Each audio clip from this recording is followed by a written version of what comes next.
Hey everybody, this is Rydo and we're back to another live stream of Yu-Gi-Oh! Master Duel. Today is Wednesday, May 25th, starting later in the evening again, kind of where I'd like to always start. My insomnia and sleep schedule has definitely set me up in a weird way where I'm kind of staying up till 6, 7, 8, 9, 10 in the morning, then falling asleep for most of the day and then waking up in the evening again. Of course, that doesn't really add up to 8 hours. For the accountability section, I've done as much as I think is kind of reasonable um, with the solo stuff, and I'll show that off.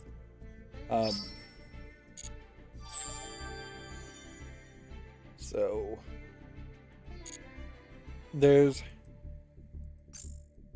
no real reason to record myself struggling to get the couple of victories left on this one and this one and this one, but you can see all of the solo player deck challenges have been completely done with the loner decks and my custom deck, which my custom deck, the Zodiac deck, really works well against all of these, way better than any of the structured decks. So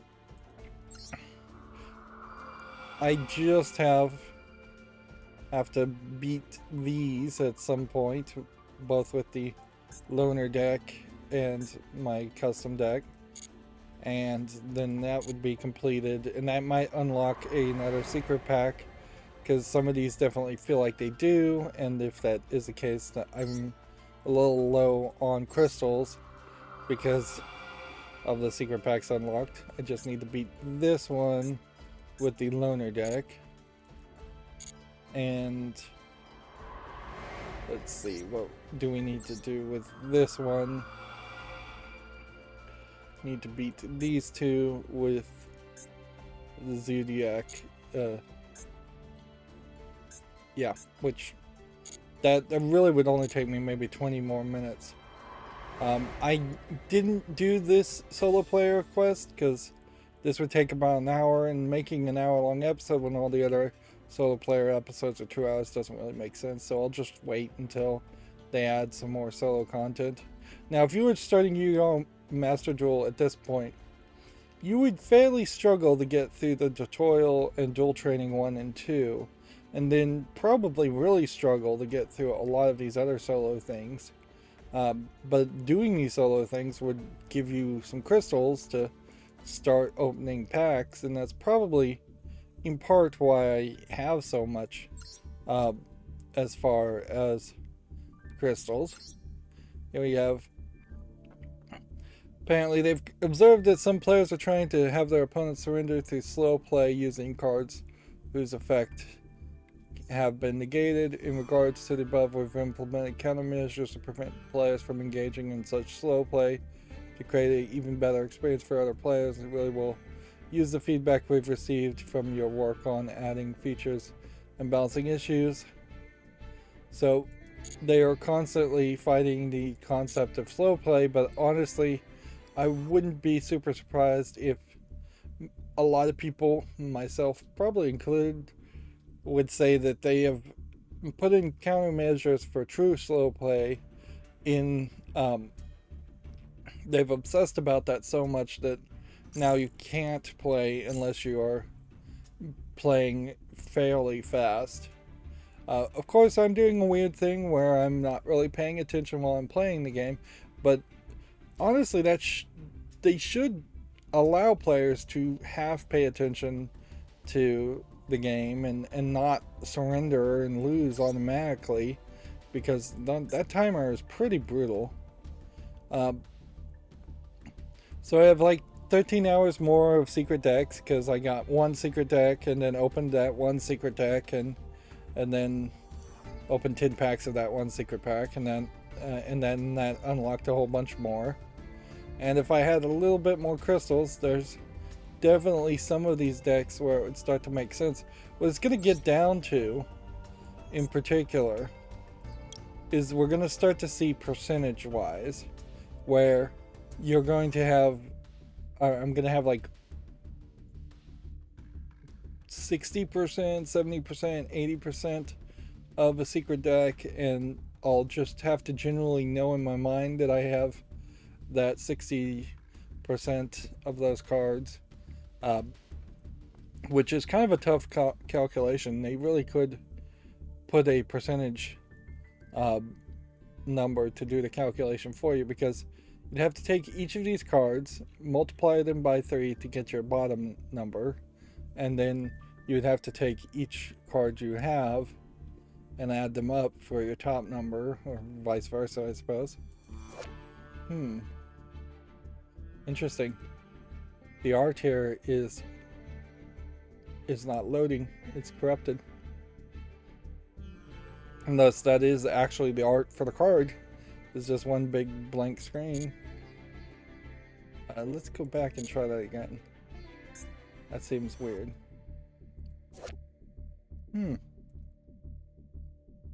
Interesting little bug. So yeah, there will definitely be a point where there's nothing of which I have very little.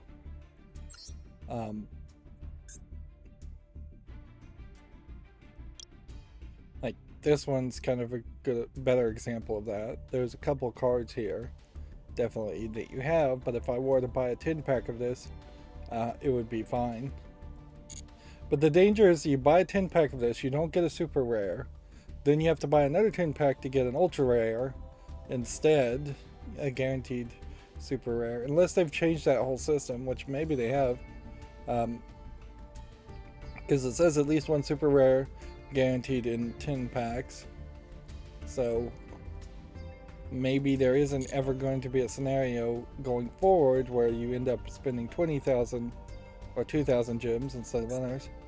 And then the other thing is, like, you can buy a 10 pack of these legacy packs, and I should be buying them because there's plenty of these cards, but boy is it annoying to go through a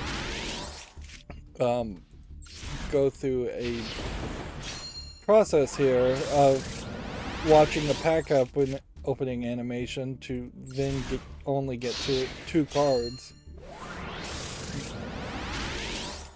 compared to 8 cards. That makes this 4 times slower per card. And there's plenty of legacy pack cards that I don't have and I could use,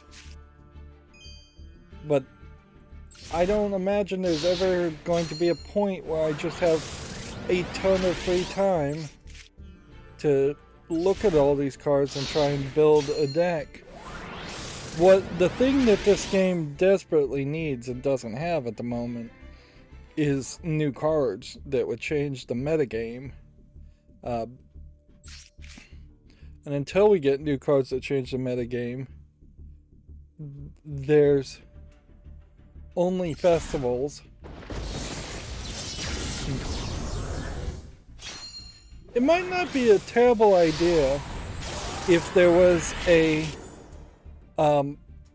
card game that literally had cooldowns on the cards.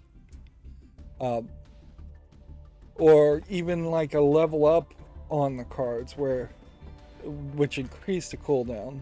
So you couldn't play the same deck over and over again. You could only play the cards like once or 10 times a day at most, and then you have to move to a different deck. Or in the real world, theoretically, if you played very poorly with your cards, then double sleeve them and put a hard back on them, there is a theory that you could play with real world paper cards rough enough that you would break them eventually and have to play with different decks. But if you were going to make a digital form of that, you would not want to have the cards totally eliminated and broken. You would just want a cooldown on them. Like, if I could only play my Zodiac deck and the cards within it once 10 times a day, that would be the only thing that would push me to make different decks and play different decks, and it would be the one thing that would push other people to make different decks and play different decks. Yeah, if I had to bounce between even 3 of these, that would be way better. Whereas, really, I'm almost 100% on Zodiac, and if I really want some variety, I'd go back to this structured deck. The rest of these structured decks are completely useless to me.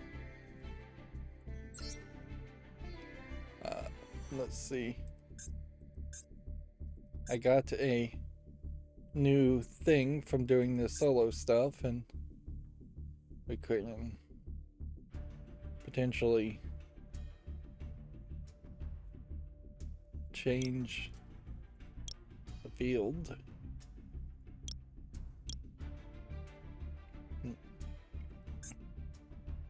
Could also change card protector.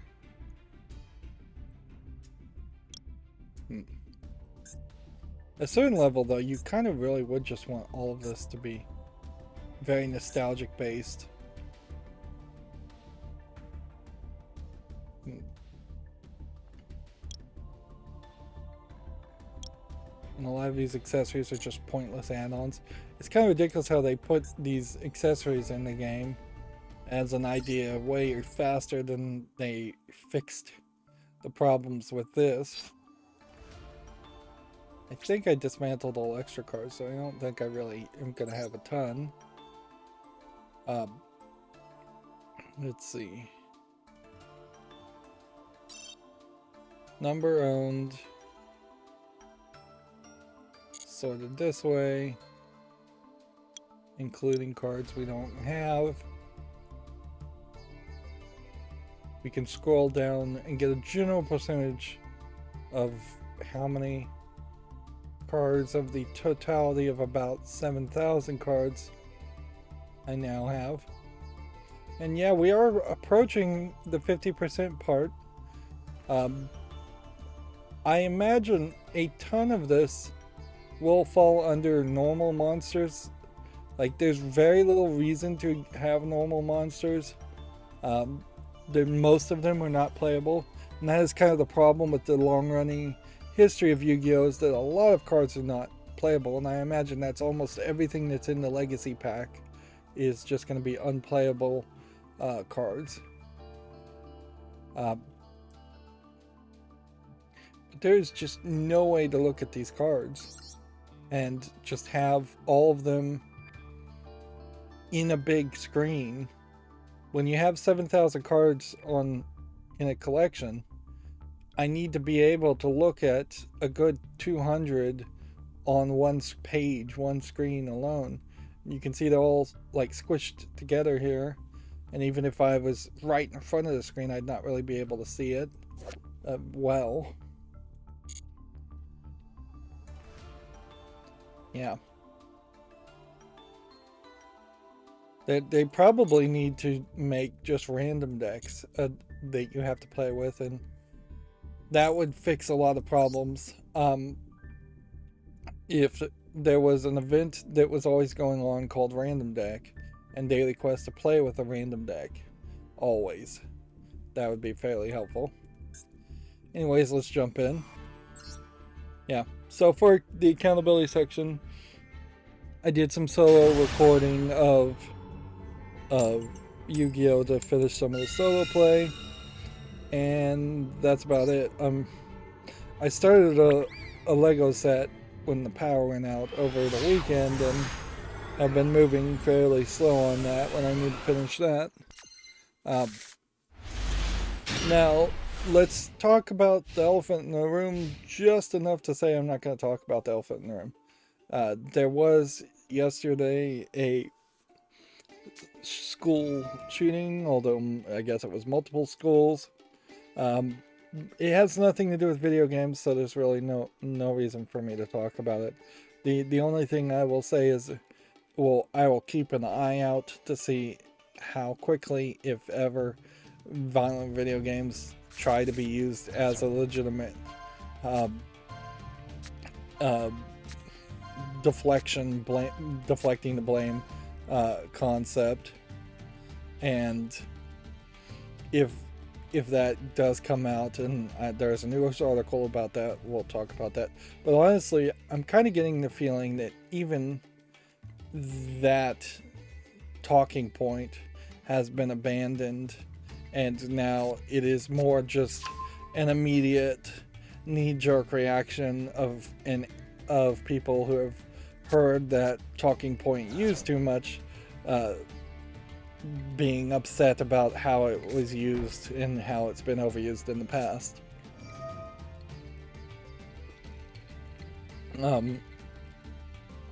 But yeah,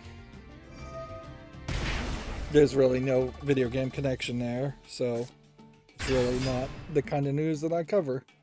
I see that we have the Woodsman on chat saying want a duel. Forget how we did it before, and I don't think it was the Woodsman, and I did duel before. After this duel, sure, though, yeah, I'll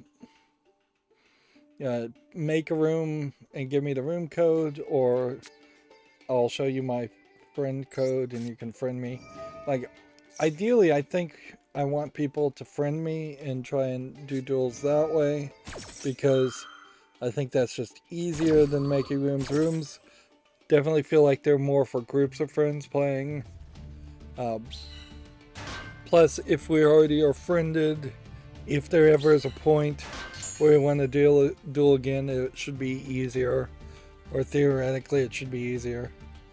And I imagine they might put a reward out at some point for dueling with friends. Some kind of daily reward or something.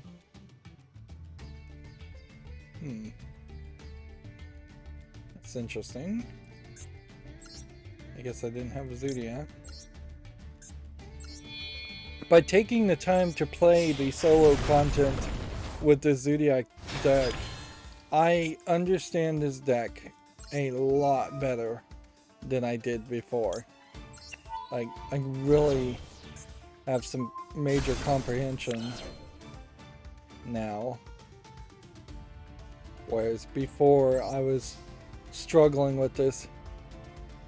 I was struggling with this deck, just trying to figure it out. Let's see.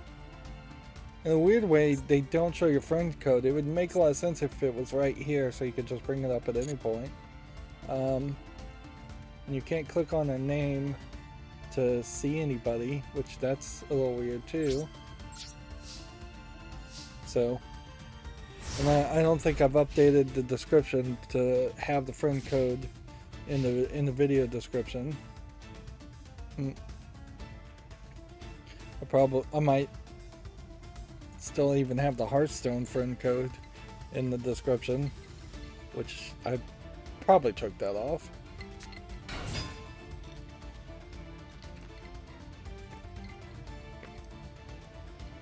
There's also a 30-second delay on the stream, so it's another thing to keep in mind.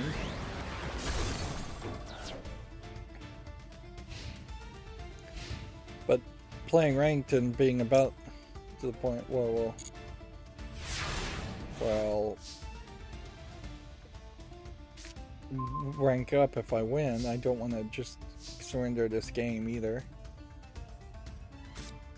Let's try this. Activate this effect. Banish 2 cards. This one and this one.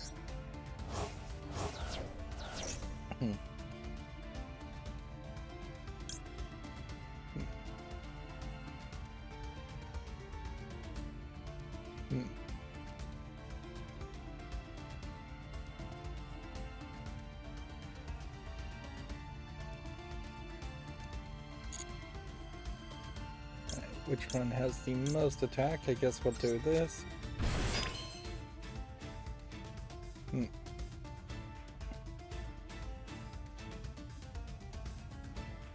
Right, well,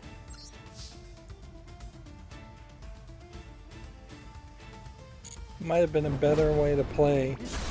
In doing the solo mode, I finally figured out what these arrows kind of do. And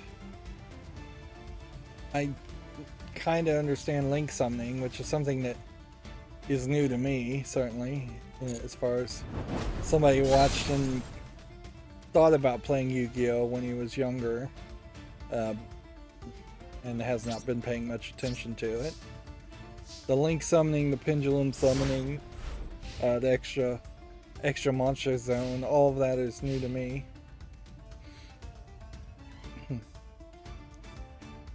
It kind of feels like link summoning, if done really perfectly, you would summon something here, and then it would point to something here, that would point to something here, that would point to something here, then point to something here, here, and here. You can't use both monster zones, I don't think.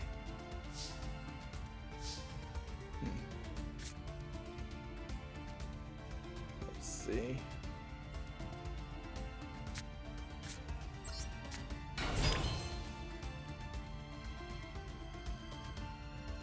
This is probably the time to go ahead and just activate this.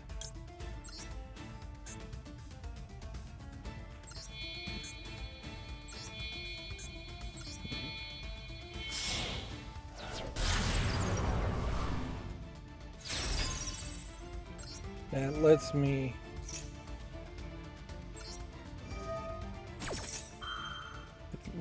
probably lets me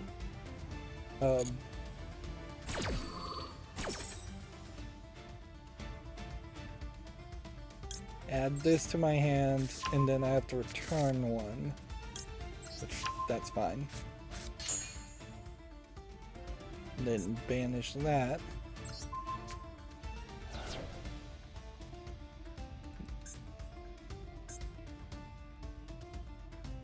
Now battle phase for 3,000.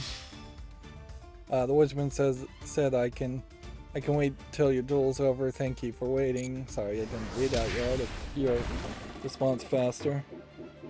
And then we have someone else on the chat, so we got 2 people in the chat.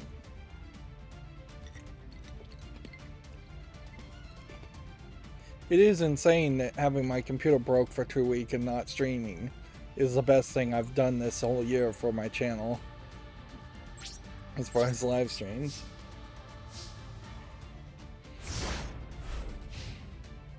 Oh yeah, speaking of YouTube, MXR, the YouTuber that I think pretty much abandoned doing YouTube, seemingly had his YouTube channel hacked, and there was some kind of, I don't know, Bitcoin type scam video put on there, and they changed the name of his channel. He hasn't made a video in quite a while because all his videos are about adult mods for Skyrim and Fallout, and well, I found him very entertaining. YouTube definitely was not happy with the content that he was making, and giving him strikes all over the place. But I think it is probably the second time that MXR has had that happen to them, where he's been hacked. So he's obviously not running enough security, or he's faking these instances of his channel getting hacked. But it certainly does happen. There's been several times where I've been subscribed to somebody, and then all of a sudden they're putting out videos and I don't even know who in the world that the person is that is posting these videos and why I'm subscribed to them.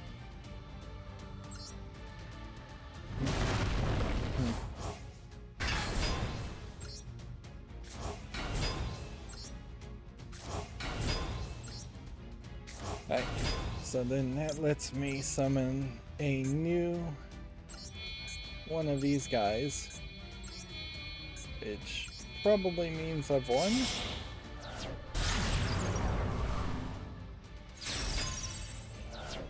Activate this effect. To banish this. This one face down in case there's some trap there. And then we'll just attack otherwise.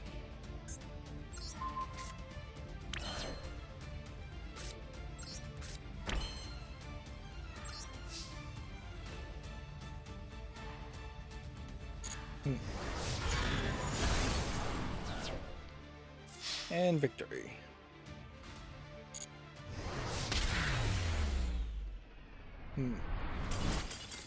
Honestly, with the delay, I should probably just have people type in their friend code in the chat.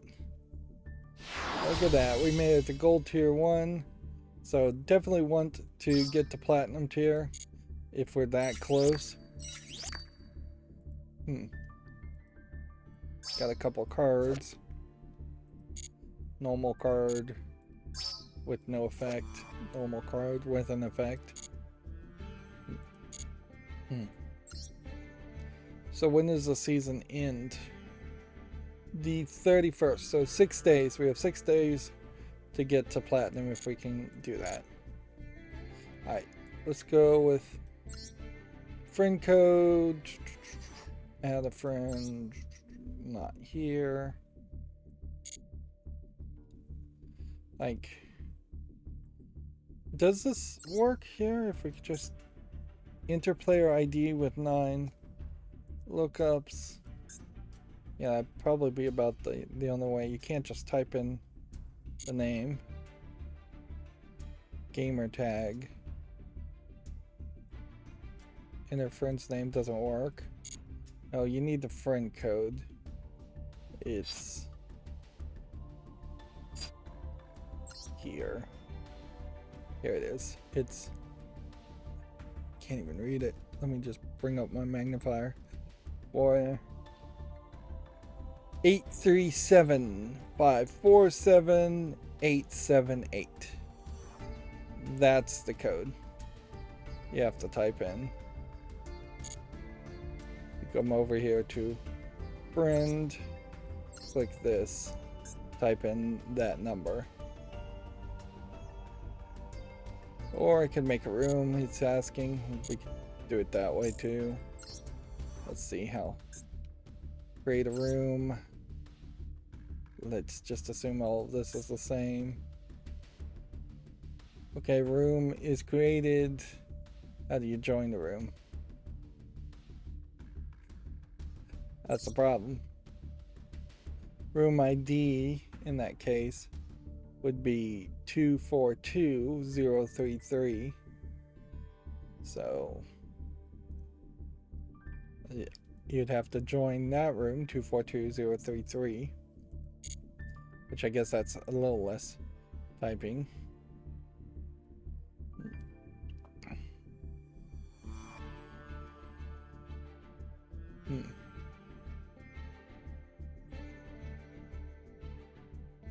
So we can sit here for a while, and while we're waiting for that to happen, we'll go through some of the news. Let's see. The PlayStation Plus games library has been confirmed for Asia. This is from Video Games Chronicles. I think we'd already covered that. I don't think there's really going to be a ton of news today. Destiny 2 Season of the Haunted has been revealed and it's out today. I don't know how many people are still playing Destiny 2 at this point. And since Bungie is now owned by Sony, it will be very interesting to see how much longer Destiny 2 is supported and at what point we start to see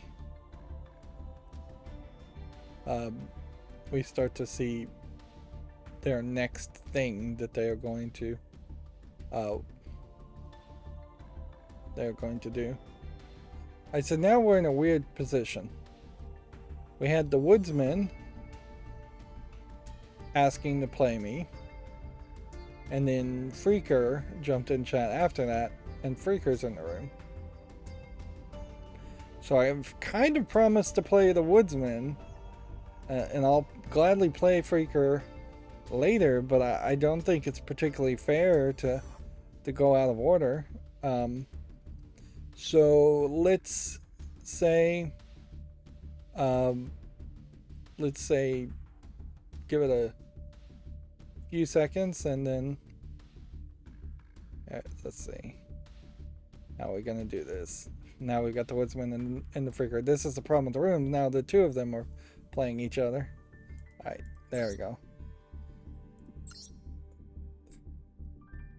So I'll play the woodsman once, and then the freaker stays on the chat, stays in the room. I'll play him once. But that's pretty much all I want to do. I don't want to get into the weeds of playing friendly games when there aren't any real rewards at the moment for playing friendly games. And that is inherently a problem with Master Duel at the moment, is it is just so focused on I have no idea what deck I'm playing. It didn't ask me to select a deck, and it really should have in that case. So I assume this is just my Zodiac deck that I'm playing. Nope, it isn't. It's the structured deck with all the Ruin, Queen of Oblivion, and Ritual monsters. That's alright, that's a fine deck to play. Yeah. But there should be at least lifetime rewards for playing people and playing friends. And Hearthstone took a while, but eventually it got down to the point where you could just straight up borrow decks and copy decks from your friends, and that was very late to the game, but eventually that I think did add, oops, I should have attacked there, that added an aspect in which you could see one of your friends' deck, look through it, and then play a different kind of deck. And so there was a lot more value in Hearthstone to having friends than any other collectible card game I've seen, digital collectible card game.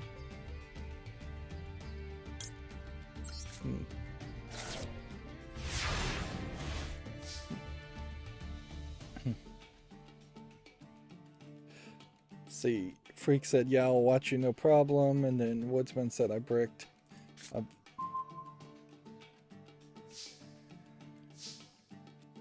Okay. Well, we'll leave it at that then. Probably should have done this a little bit better. I'm going to attribute this to the graveyard to bring this up. But I feel like there probably would have been a better way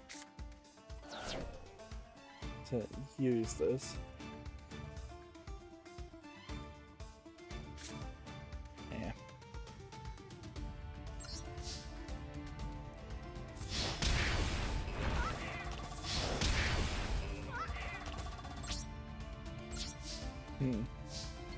Freaker says ha ha ha to the woodsman bricking, I suppose.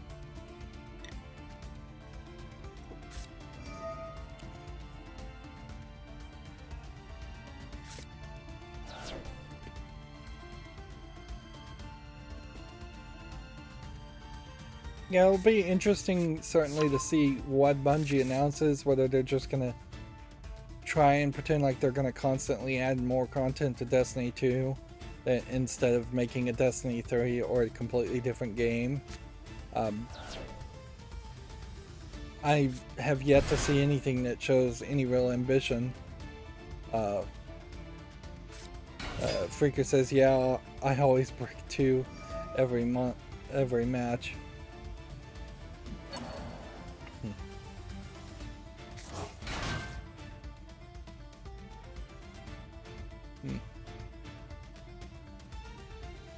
So what is he playing? He's playing Junk Synchron and Quick Draw Synchron, so this is a Synchron deck. but he's, I don't think, getting very far with it so far. Unless there's something this does. It's definitely in the friendly decks and friendly challenges that you're gonna see people with that freedom to play different theme decks. And like if I wanted to play an Exodia deck, I can't play that in ranked, but I'm fine with playing an Exodia deck every now and then just for fun.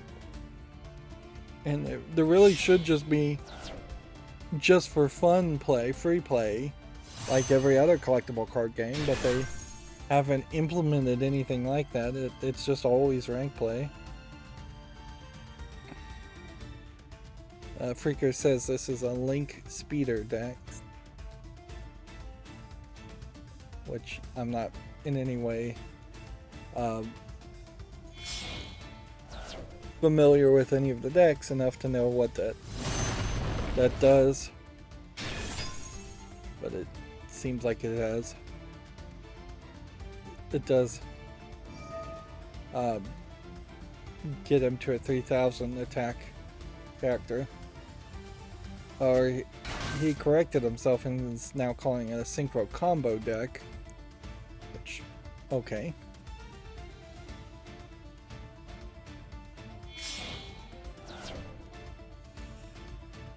You don't get to see the name of some decks that are played, because that would be a hint, certainly, if you did know what the name of the deck was that your opponent was playing, as to how you'd play against it.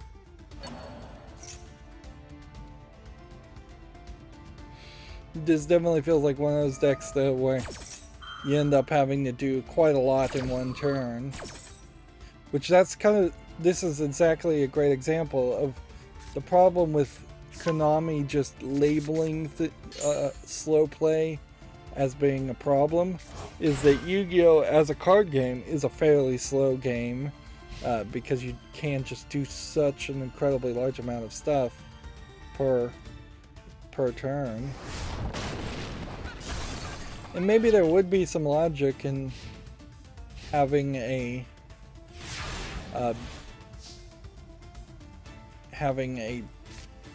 limit on the number of cards you could play in a collectible card game. Okay.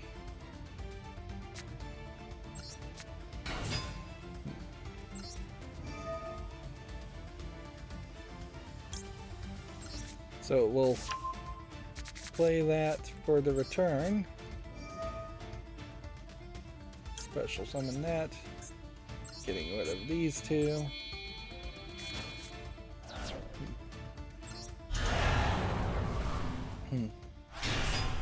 See, the Woodsman says, yes, I bricked bad. My whole combo was ruined turn 1.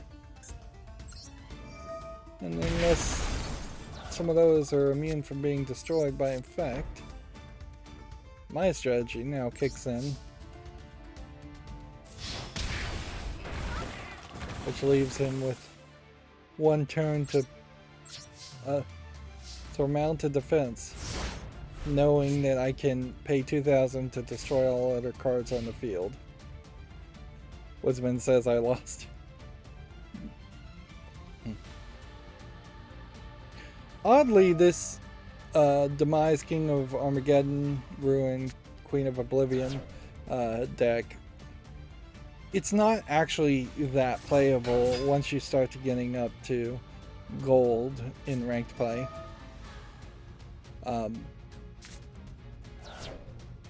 It's a little too one note, and it doesn't really have any backups as far as if they can manage to kill your ritual summoned characters or stop you from ritually summoning characters, or if they have any kind of character that can't be destroyed by effect. That there's a lot of different ways you can defeat this. Not as many as most people would like, I'm sure, but still some.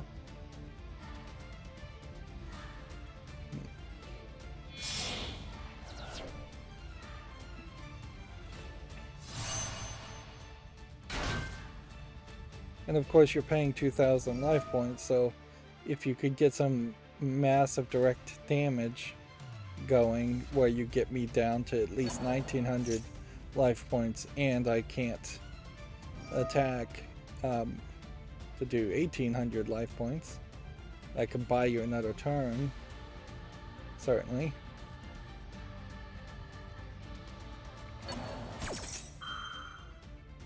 And then a worst case scenario for me is if I can't do damage, I would use this to summon this, which is only 1,800, to destroy one face-up monster on the field, if it's a major problem.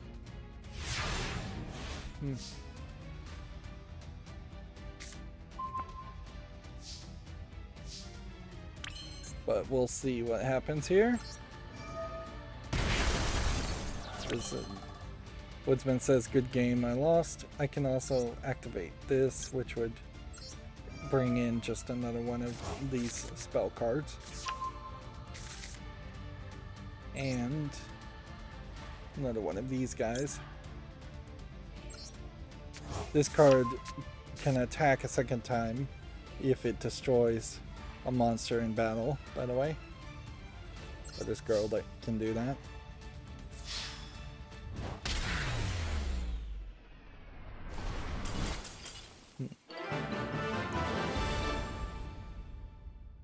He says he wish he could have showcased his deck better. There definitely is something to that. So now, I guess the question is, here's where you would play a different deck. Do I want to leave the table? Yes.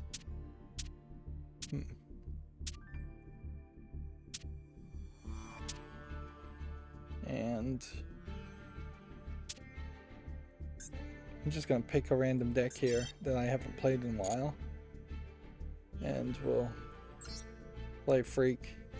And quite unfairly, go from a deck that I knew very well. We'll play with Freak with a deck I really don't know. And do a bit of an experiment to see if I've learned anything through going through all the single player content.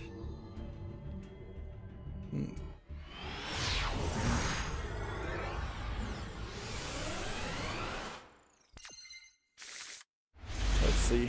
If this is a link summoning deck, now that I kind of understand how link summoning works, I can play a lot better. But honestly, if I'm going to do that, I need to come over here and change the card positioning to manual.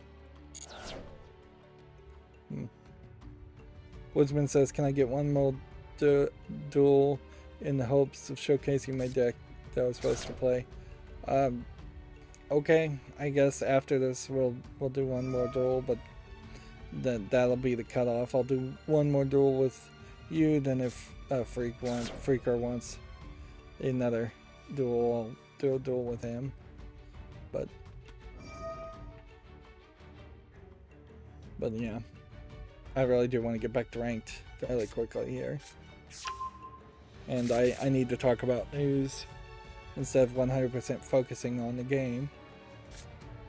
And if I was a big YouTuber, at a certain point, I would start to get hundreds of people asking to duel, and it would get crazy. I'd have to figure out some kind of randomization thing. Which, yeah, I guess you could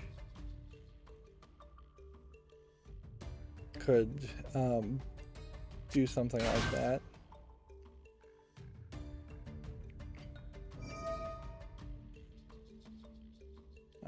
He's playing some kind of Warbler deck, it looks like.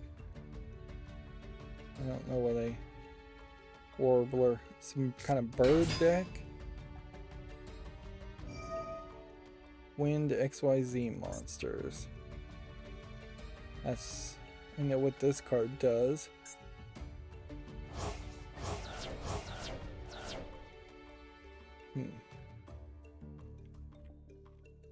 So he's going to summon something from his extras deck by banishing a bunch of things that were in the graveyard. So he's playing a bird deck.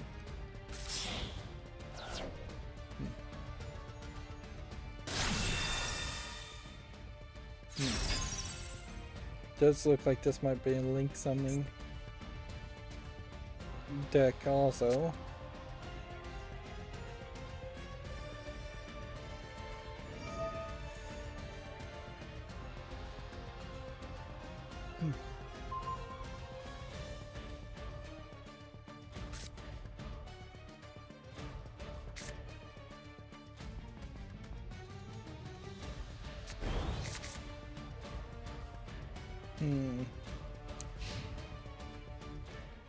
Let's see how this plays.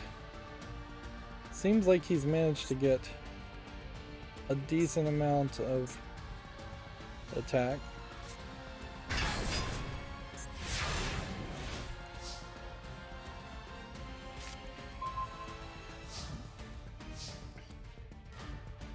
Okay. Special summon this to start with. There.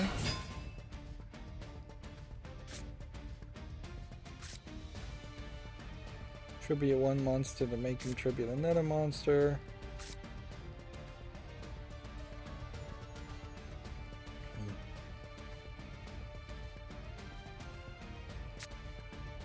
These are two Cyber C.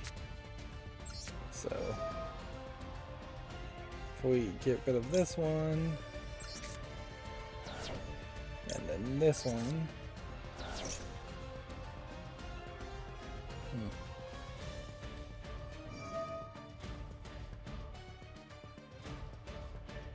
And then he's just going to negate that effect.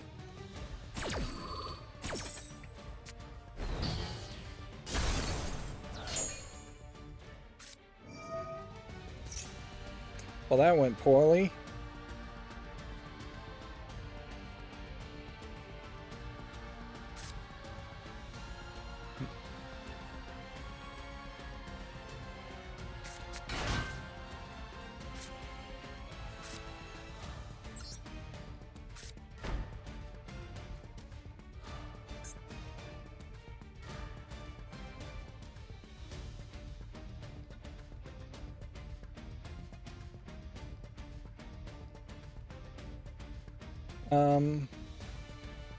Suppose what we do here is attack this, do 600 damage, come over here. I don't think anything I'm gonna do here is gonna work too well.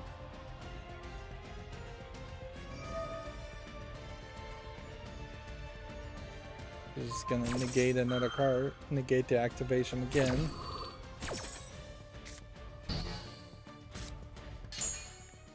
Yeah.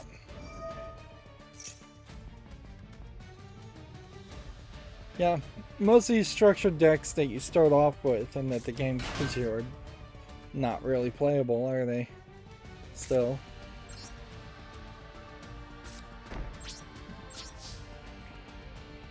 Yeah, and I don't imagine that there's a single thing here that would have saved the day. I could have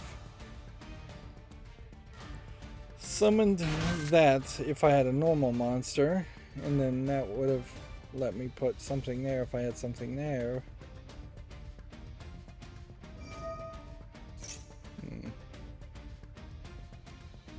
Yeah, even as a link summoning deck, having just 5 link cards here is not enough. I could build a better link summoning deck on my own.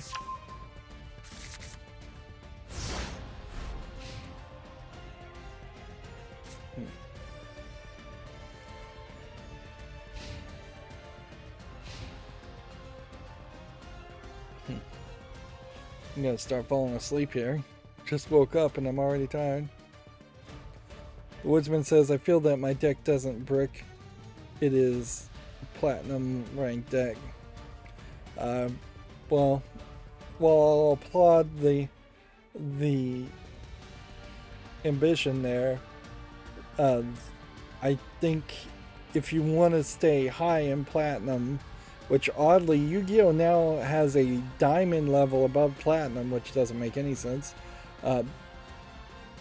If you want to stay in platinum or higher, you're going to have to make a deck that has a lot of outs so it doesn't brick ever.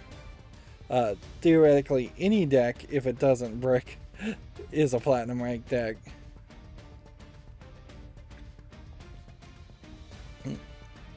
You need a win ratio that is going to be above 66%, I would say, to stay high, because you need to win way more than 50% to rank up.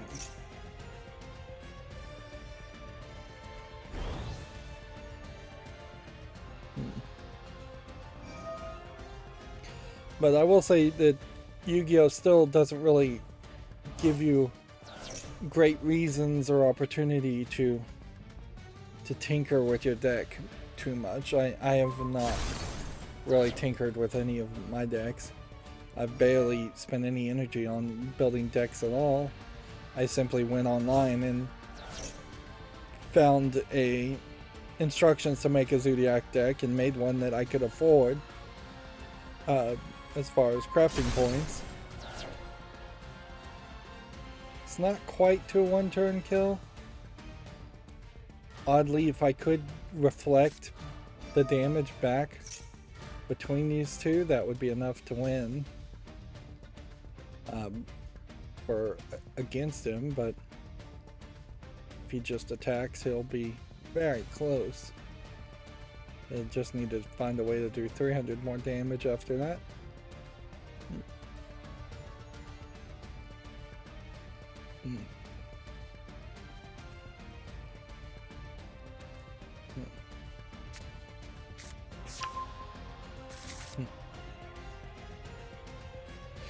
I do wish that Yu-Gi-Oh decks in particular were more varied and playable. That if you wanted to play an insect deck or bird deck, a Harpies Lady deck, you could do that, and there could be some way to reward players for doing that. If anything, because it's digital, they could, and more than likely do, have the statistics as to which cards are played most frequently. And if you got some amount of reward based on the least played cards possible, then that would be very cool, certainly. If you just said, well, I don't have very many cards, so I'm going to play this weird card that never gets played, and then the servers can say, oh, we've never seen anybody play this card before, or less than 1,000 people have played this card, therefore you get 1,000 variety points that then reward you with more gems to give you more cards in that way. If there was some system like that, which that would be kind of revolutionary as a system, you could make a deck just full of normal cards that that nobody ever plays, and get a whole bunch of variety points and grind out crystals through doing that. And in the process of grinding out by playing cards that are not really playable, it would keep you very low in the ranking, but it would let the other players win more often. And then I've always hated the fact that the win ratio is about 50% for the average player in a collectible card game. It would be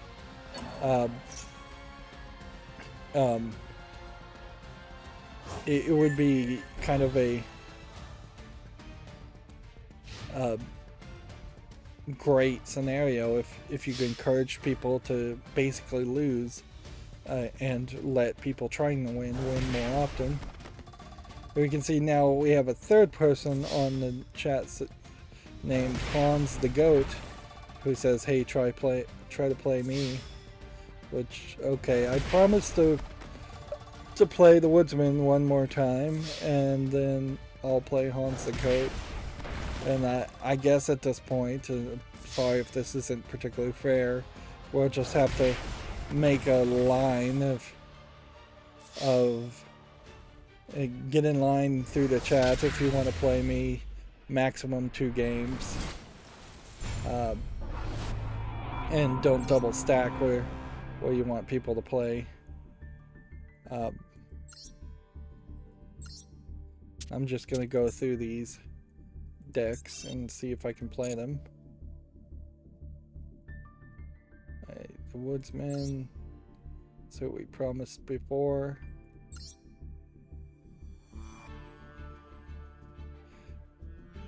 Hans the Goat, the code for the room is higher up by about 20 things in the chat. It's 242033, if you don't know. Freaker says, thanks bro, want waiting me finishing my combo. Woodsman, please Yu-Gi-Oh gods, don't let me break, says the Woodsman. Yeah. If I could make like a cutesy Karibo deck, for instance, that's probably not one that would be very playable. And that's one of the great things about the original series of Yu-Gi-Oh! Though, is that every episode there had to be somebody with a new deck, or every couple episodes there was somebody with a new deck, and they would come out with these completely unplayable but cute looking cards. Send one, perform a monster from the deck to the graveyard, except for this one. This is a P scale. This is a field spell. So I think my only options are this. I don't recall ever seeing this deck in the first place. When did I get this deck? I'm confused that this deck even exists. So it looks like this is probably a P-scale deck, so let's get rid of something that would be a 5-star. And let's not put this in the P-scale for yet.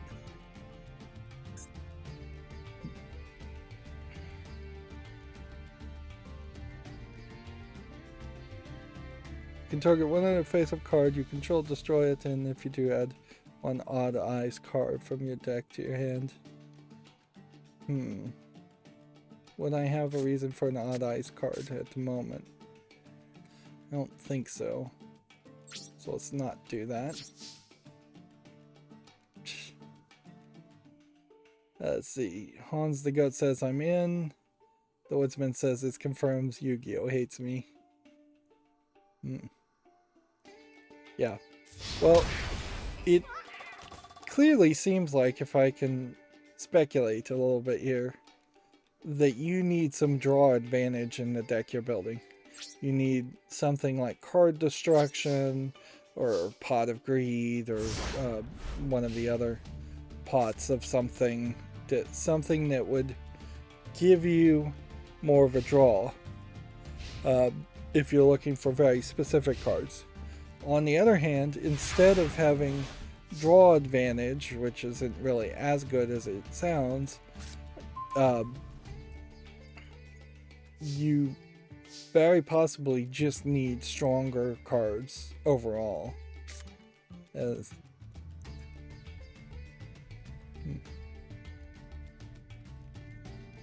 see.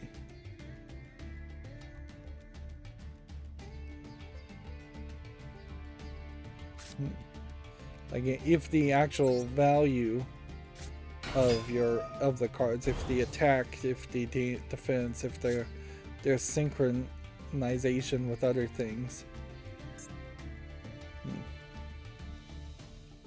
Yeah, I don't think there's anything more to do. But yeah, you've got nothing here. You don't even have a card that you've placed in defense position.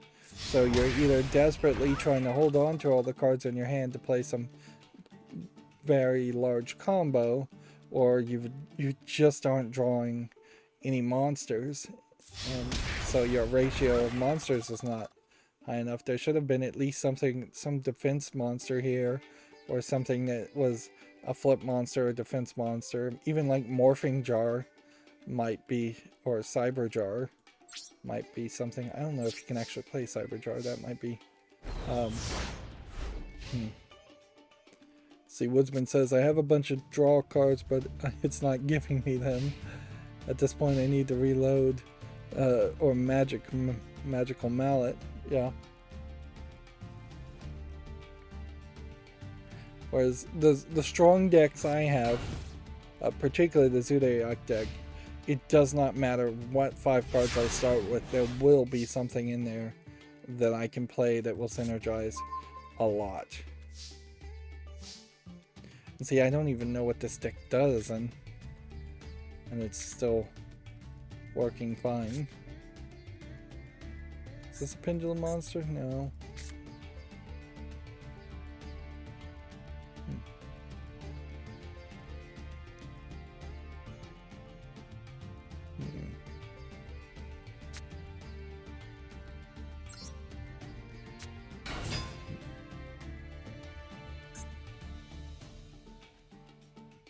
I guess the question here should be, let's attack with this. We'll do that much attack just in case it was over 1,000. I'll do this much attack, this much attack, and then changes the music. Let's activate this effect and see what this does. I need an odd ice card. Take this one, put that on the P scale.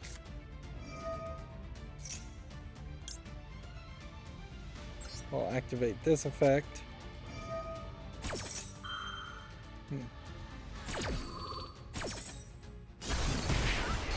Destroy that P scale, so I potentially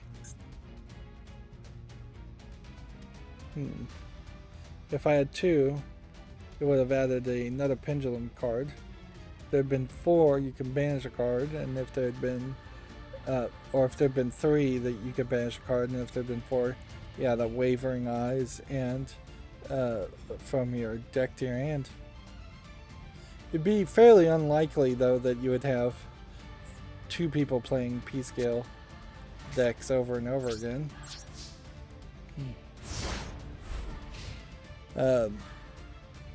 Woodsman said, I would love to show you my deck maybe another day. Yeah, at this point I'd have to say maybe another day. Rethink your strategy and your cards, because it's not quite working for you, is it?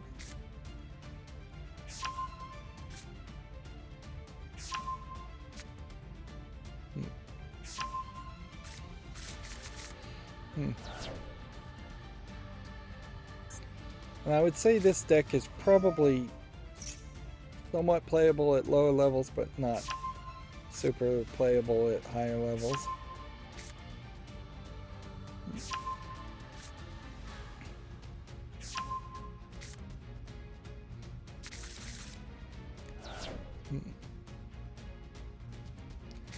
The problem that seems to happen with Pendulum decks, and maybe this is just me not really understanding the Pendulum decks, is that by the time you have 2 characters in the Pendulum field, you're probably only going to have 1 or 2 characters that you could then Pendulum summon. So you play 3 Magic Mallets to get Regiki to kill the character.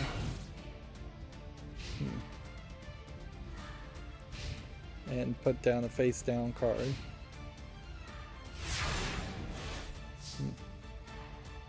Which maybe that would have worked.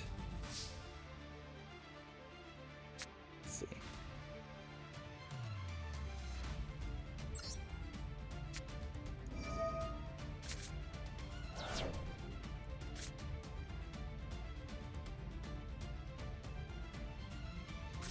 Pendulum here, pendulum here. Yeah, let's do this.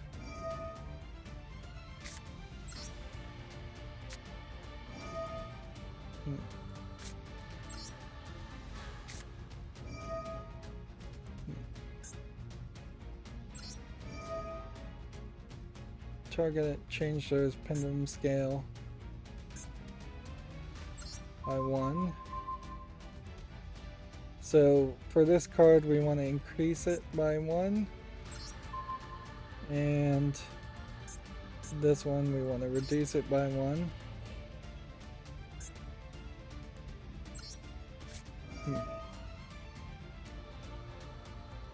Then that one and that one with this trap card.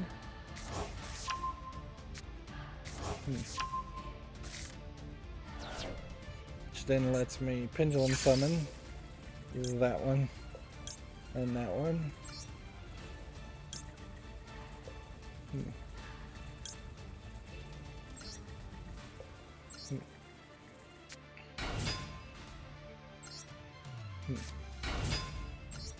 Man, just quite a lot going on there.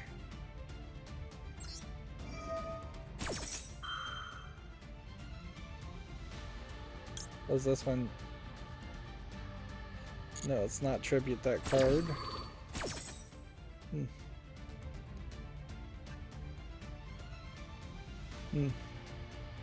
Let's see.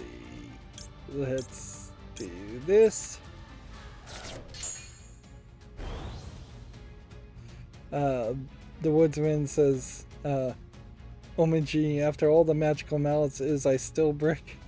And then in bold, Yu-Gi-Oh, what are you doing to me? Why must I brick so hard? Never I bricked this bad. Can I get a free draw? Lol. Alright, well. Tribute this card and target one performance monster gains 1,000 attacks on the turn. Sure. We'll goof around and give him, the Woodsman, one last chance, but he's really begging at this point. Performable deck. I don't even know if I've ever even played this deck before. I may very well have just earned it in a solo play and never paid any attention to it because I didn't understand it at first glance. Yeah, I didn't even understand that when these are face up in the extras deck, that gives them some special ability in which they can be special summoned. Because all of that is just like new concept to me.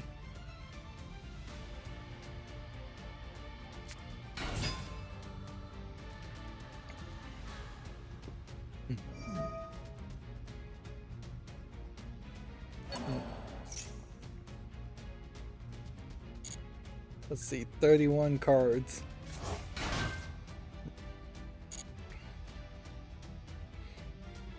It would be a little cocky to say that this deck very possibly could beat all 31 of his remaining cards.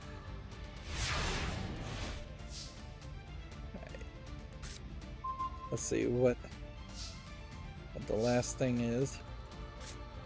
Just a summon. Would have to tribute summon 2 things. Unless I can pendulum summon this, which I can. And then that means this effect can be activated. And then that means I can once again increase this up and then reduce that down. Doesn't really do much. We could destroy something and get an odd eyes card, not really necessary. Yeah, let's just do that.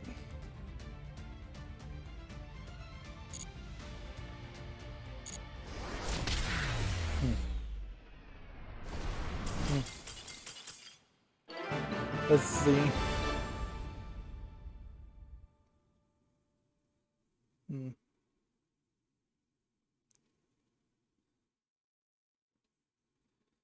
Let's see.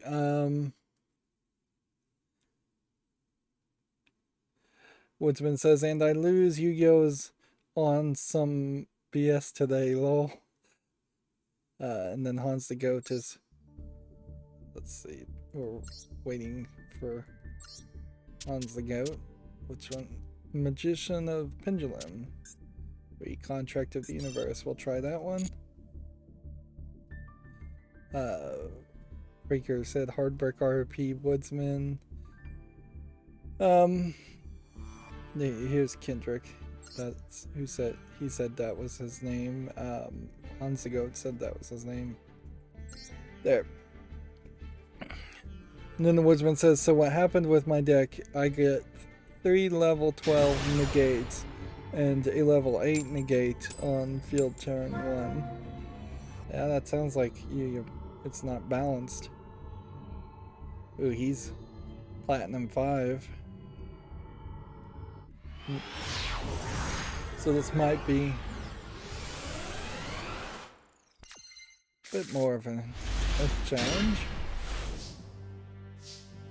Of course, that doesn't really mean anything if he's Platinum 5 and he's playing a ridiculous deck for fun. I guess these are XYZ cards.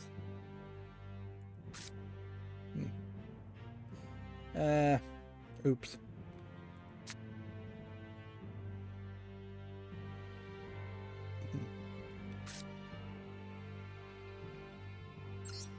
All of these seem to have special summon conditions that I should have read before I put this card down, because I could have special summoned that.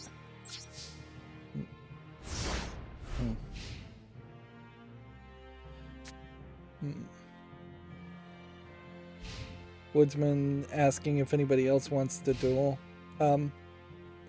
I guess since the room is set up in the way it is, you can duel each other, and when I leave the room, they probably would still let you duel. I don't know how that really works when the person who creates the room leaves the room. Freaker says, sorry, my smartphone low battery. Which then Woodsman didn't see that, I guess, fast enough, and asked if he wanted to duel.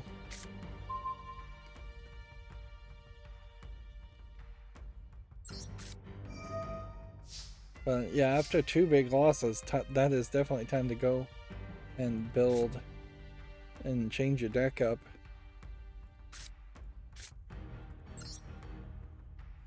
So that's a tribute. Alright, let's see what the XYZ stuff does now.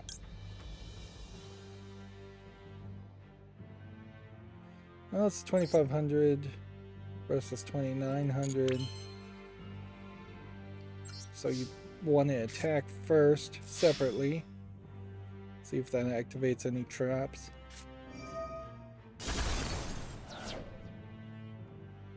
Okay, and it did.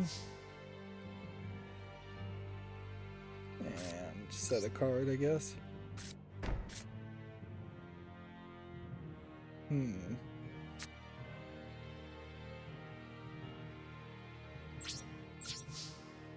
Again, I put a card face down. I probably shouldn't have done that.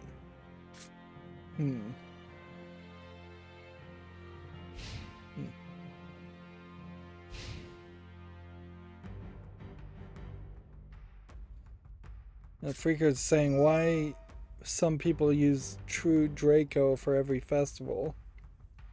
I'd have to assume either True Draco was suggested online somewhere by somebody, or it's just a very easy deck to build. I definitely would have just used the same deck, and for the most part did use the same deck from the first couple of festivals in the third one. Um, hmm. Hmm.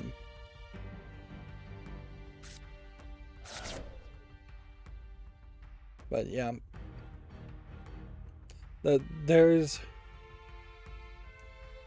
they made some improvements with the latest festivals, but there definitely was some problems, and still are some problems with the festivals, in that they take up a lot of your time, and you generally, I don't think most players having a lot of extra time away from wanting to play ranked to get the rewards.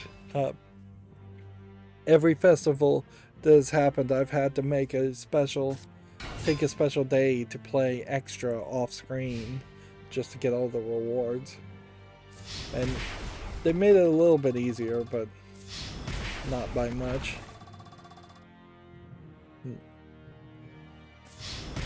Yeah, I'm gonna also set this as a cutoff because I want to get back to ranked play myself, and while it is somewhat informative to go back and look at some of these decks and see if I can play them a little bit better, they're not great decks, and they're not decks that come anywhere close to the 1 or 2 turn kill victories that I could do with the Zodiac Tri-Brigade decks.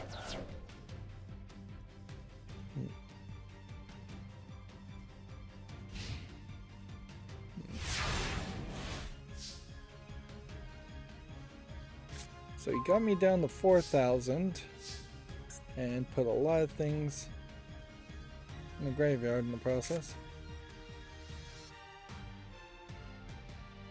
Special summon this. Summon this. That would be 2,200. Can't XYZ summon anything, no.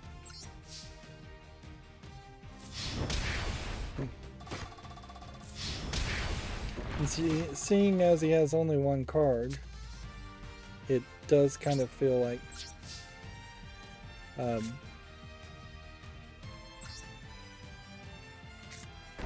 he might be out of moves.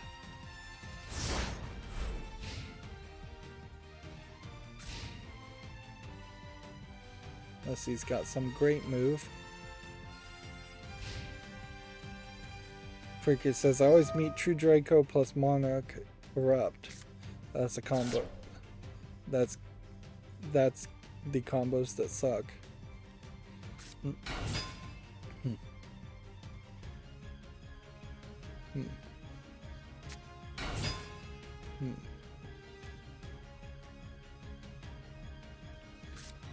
So he's once again summoning a whole bunch of monsters.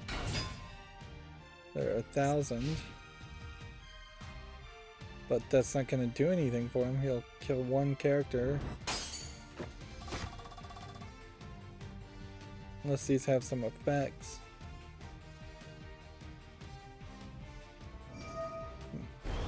Oh, this guy doubles the attack. Oh yeah, I remember this. So it doubles and then maybe doubles again. Yep. And so then he attacks again, and that will double.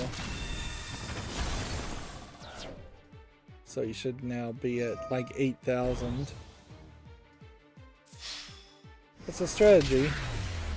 It's definitely a strategy why it's so important to have things like Ash Blossom and Maxi in every deck because of that. Let's see. Woodsman asked Freak to duel him, and he said, sorry Woods, my smartphone is still charging. Freaker says, Newmon O2K, my deck has never in Master Duel history ever bricked that hard. Alright, so now when I leave the room, we'll see if people can still play. I guess they are, so I will leave the room at that point to anybody who can play and wants to play each other. I'm personally out for the day because I have video game news I want to see myself and talk about, and I actually want to play ranked. I need 3 more wins to get to platinum. And I hopefully am still playing the Zodiac deck. That would be crazy if it switched it on me.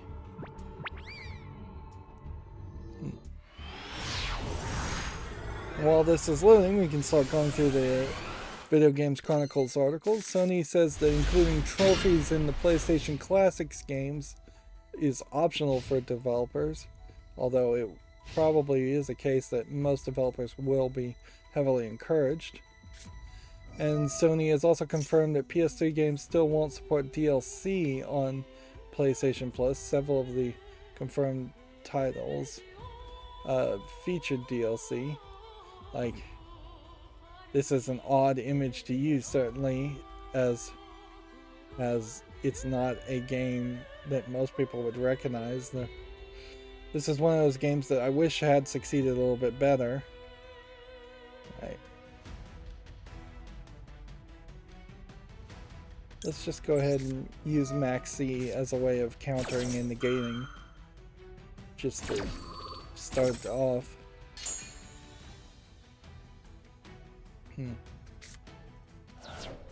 Yeah. I think the name of this game was called Odyssey Journey to the West or something, and it was a cyberpunk spin on the Monkey King tale.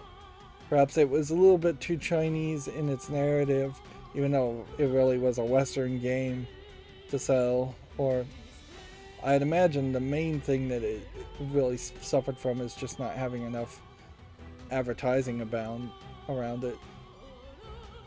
I don't even see that game listed. Yeah, it was Enslaved Odyssey to the West was the name of that game. So yeah, it would be probably a lot better for PlayStation to bring those PlayStation 3 games in a new or complete collection that just gives the DLC away. There's very little value in DLC existing if you can't sell it and it's not included.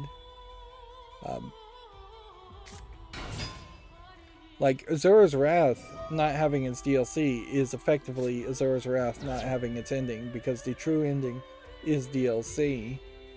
Let's see. Fear 1's DLC, maybe not too important to miss. I didn't even know Eco had DLC. But yeah, any game that has DLC, people are going to be upset when they can't play it. Let's see. I was catching up on the chat here when I look again. Freaker said, but I met some people using Numeron only for summoning Appaloosa. And then Hans the Goat said that was a nice duel. Freaker says, yeah, marketing strategy. And then the Woodsman says, I didn't brick this game, but I get Nibiru'd Prime Arc. And then Hans says, why did you leave Woodsman? So, I don't know if that means he left in the middle of the game.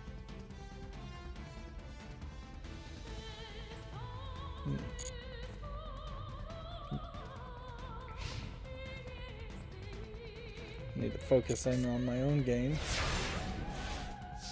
Yeah, it definitely doesn't feel like PlayStation is doing the best way to launch its new backwards compatibility streaming service.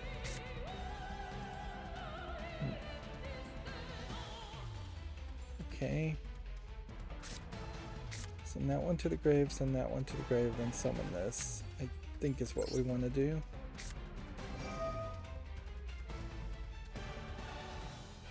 We want to send that one to the grave.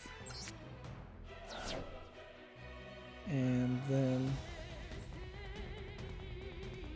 go ahead and send that one to the grave.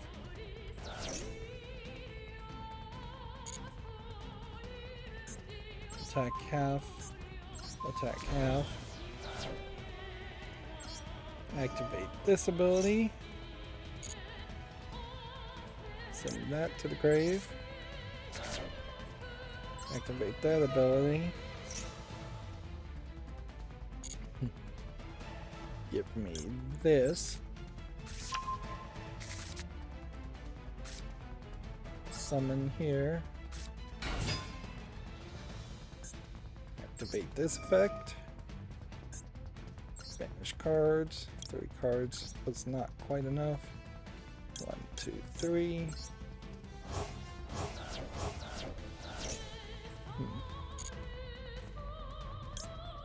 23 or 24.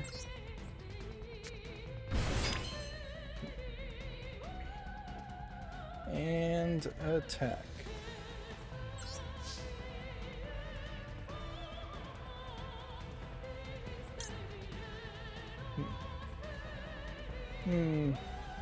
Actually, yeah, let's activate this effect and get rid of that card. And while we're at it, we'll activate this effect and get rid of another card. That won't have him actually double his attack, but it will get us closer to him doubling his attack if his graveyard was empty.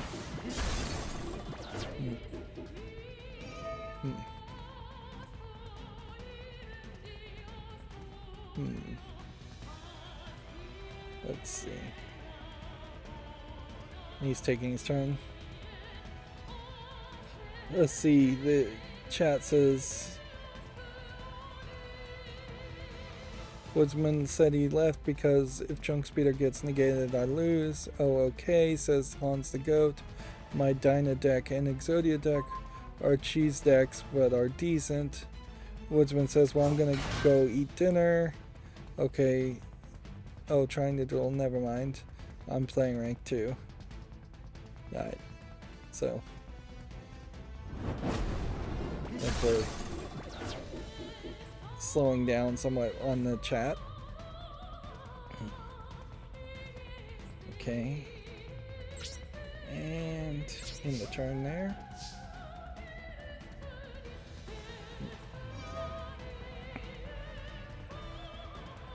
May have been smarter to use the Call of the Grave card on one of these bigger cards that actually has a graveyard effect. But we'll see what happens. Let's see. The Lord of the Rings Golems release date has been confirmed. It will be released for PC and consoles this year with a Switch version arriving later. Or arriving last. September 1st, 2022. It's been a long time since we've heard anything about the Lord of the Rings Golem game. And one hopes that that is an indication of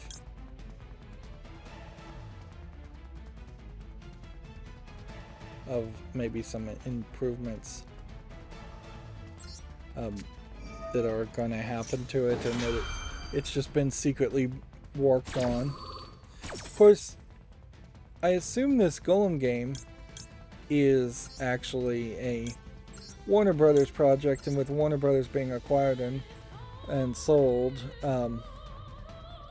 it is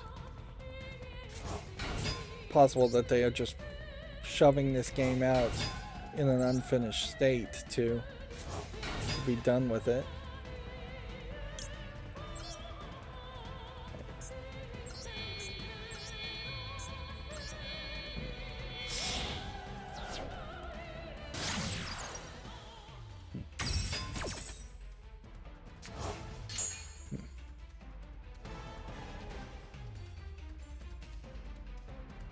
Yep.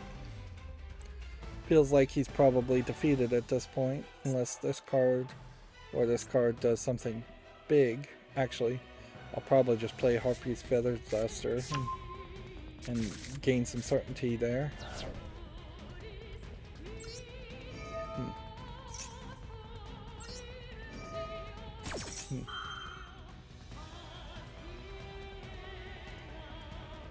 What does this effect do?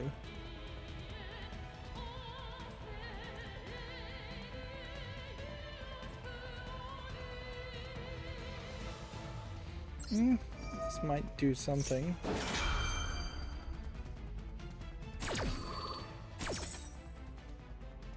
Special summon this back to the field in a defense position.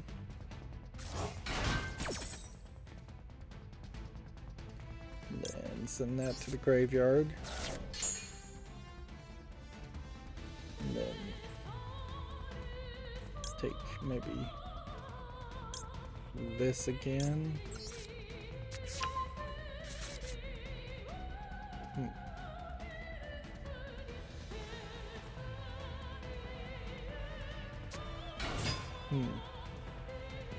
Let's see. Hansagot said, I'm not platinum because of my decks. People will play and not do anything. Well, that's the best way to get to platinum. In fact, I'm very guilty of getting distracted and doing that. But yeah. Ideally, I wish I ran into more people. The servers, I think, are not particularly as good as they should be. And so a lot of times I think it does just disconnect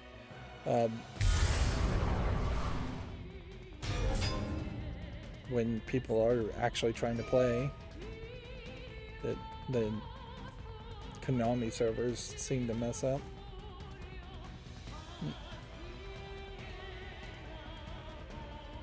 Let's see. Capcom, according to Video Games Chronicles, has launched a Dragon's Dogma 10th anniversary website, which I guess means that they're potentially going to try and do something with Dragon's Dogma. There was this pretty bad Dragon's Dogma Netflix cartoon, and that's pretty much the most recent thing that they've done. I suppose it's probably a good thing that we haven't seen a lot of companies pathetically trying to hold on to IPs and then bring them back when they really don't have any actual intention of putting any effort into it. Let's see how this works.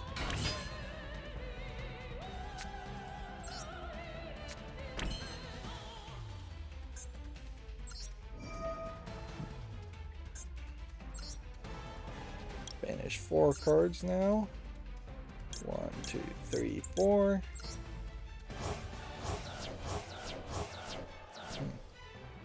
Summon there. Activate that. Banish that card.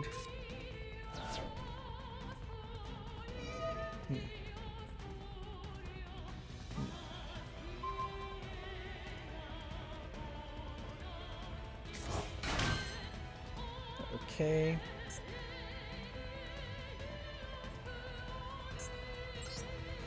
Let's see.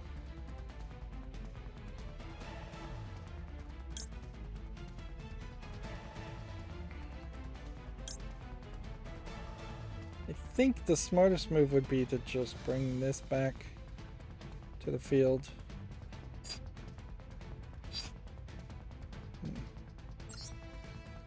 Because if I do this, this will be treated as 1. Then if I do this, this will be the next one.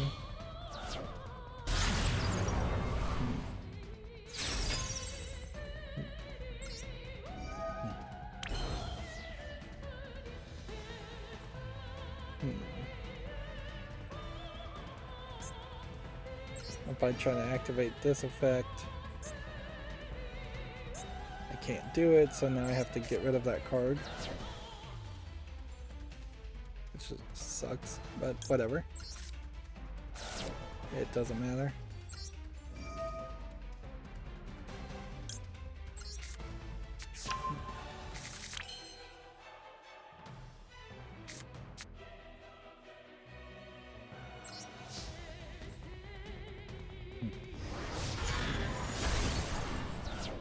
All this means is it's just going to take another turn. to win.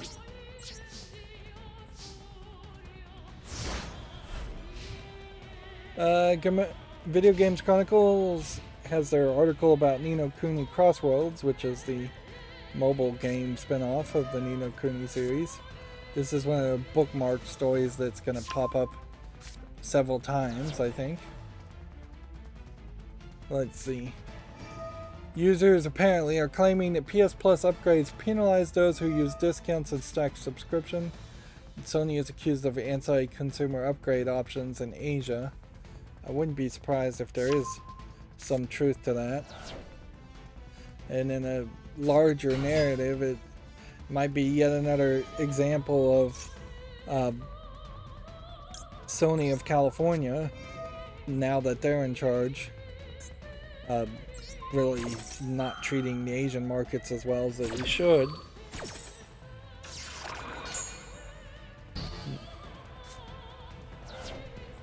I'm still not 100% sure what that card does.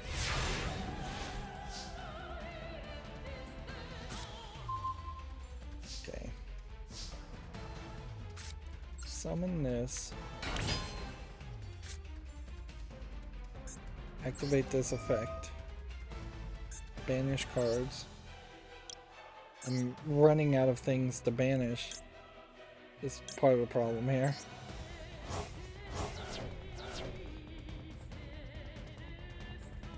Let's see.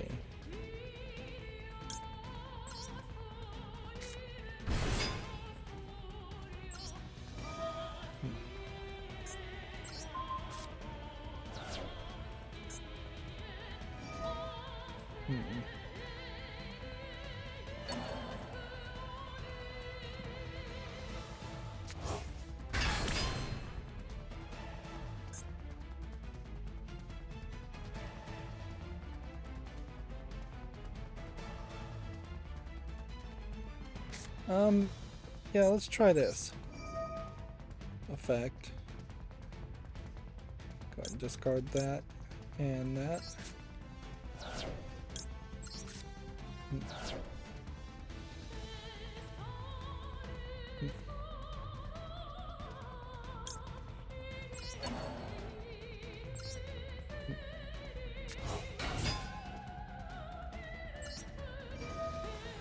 Just completely filling the field up with monsters.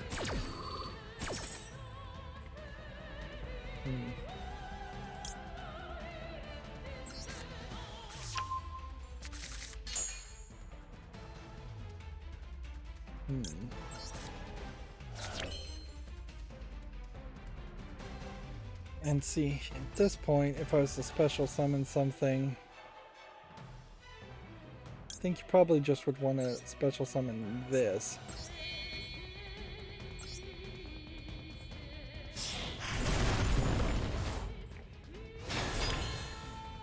And then activate his effect. This is really slow, but anything for a victory.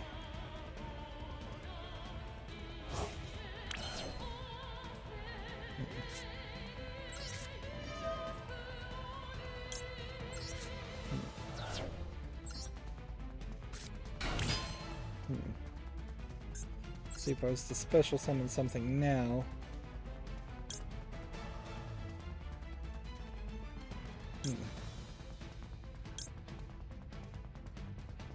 This would require 4. I don't think it's really worth it. Let's just leave everything as it is.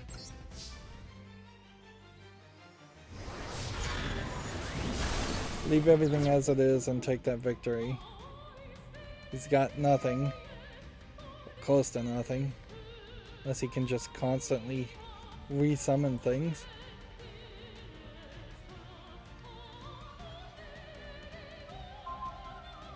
I'd say at this point this is kind of a little bit of a slow playing, but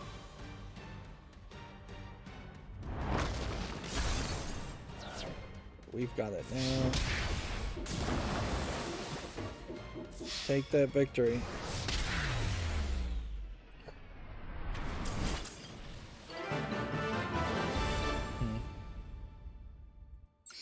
It's definitely a lot of work. And the rewards you get in this screen are not particularly great for as much time as you spend in that. 2 more wins for Platinum. Moving on, Video Games Chronicle says DICE is winding down development on Battlefield 2042's Hazard Zone. I don't care about Battlefield. It seems like there's a lot of news about them, though. It seems that every week there's news around them. Let's see. Modern Warfare 2 editions, pre-order bonuses, and beta details have seemingly leaked. Again, not particularly interested in military first-person shooters, so check out that article if you're interested. Let's see. PlayStation Plus premium game trials reportedly vary in length. Horizon Forbidden West and Cyberpunk have longer trials than other games, which this may be an indication that there might be a minimum requirement, but no maximum. But even in that, if first-party titles or things that feel like first-party titles have longer trials, they're going to give the perception of an extra advantage there, even if it's not much of an advantage. Let's activate this one.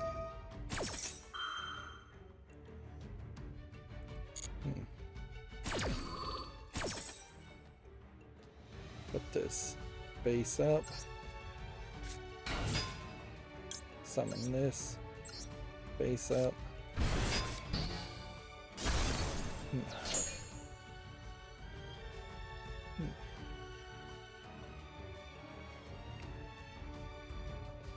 Let's see, Video Games Chronicle says Dino Crisis art appears on the Hong Kong PlayStation Network, hinting that it will be in the PlayStation Plus inclusion. I think that's probably a pretty big, good guess. Would definitely make a lot of sense. Ooh, I actually should have activated that card if that's what he was going to do with it. Although he could have just then done something different.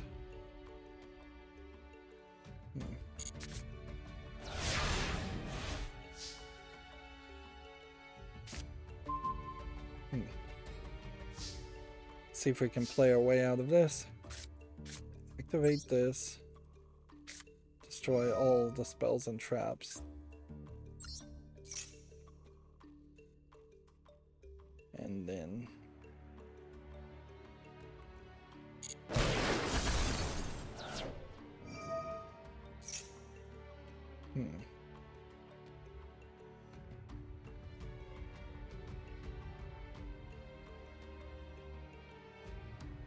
now I'm going to activate this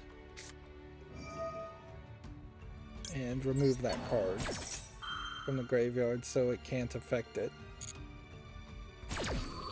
Although I probably should have just used this effect. That would have been smarter. And so now he has a Mirror Force and his trap.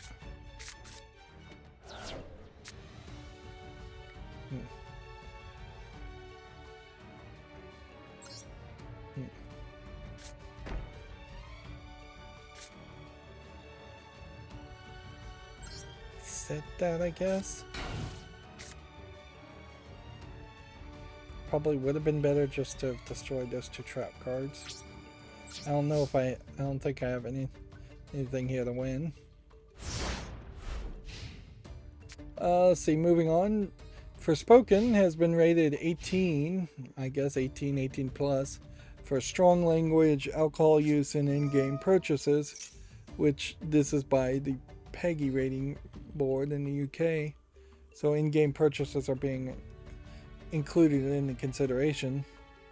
I would have to assume that there's either a gameplay mechanic where it's just always using alcohol, they would push it up to 18 over 16, or there's just a considerable amount of strong language in it.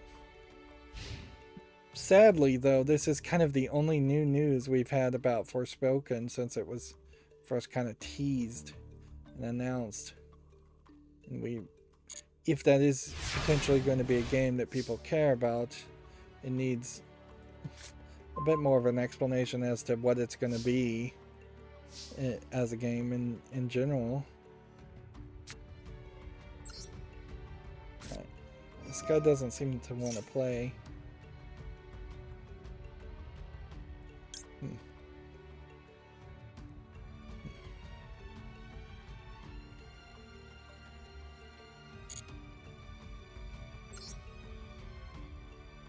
See.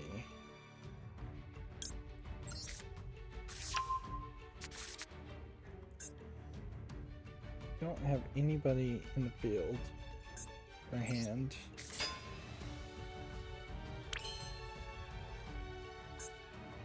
I could do that.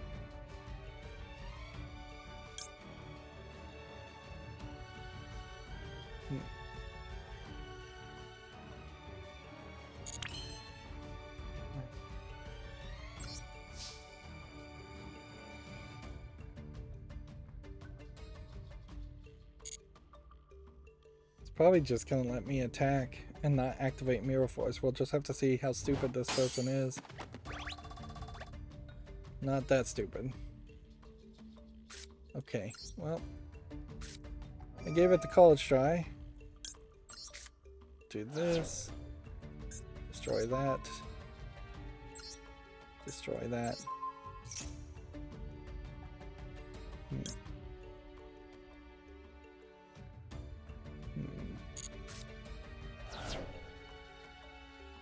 Why did that not work?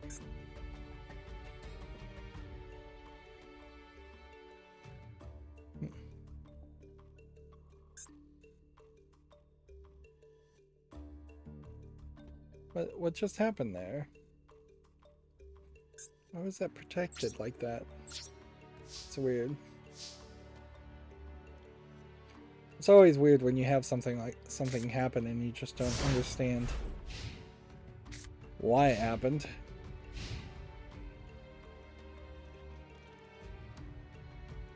Alright.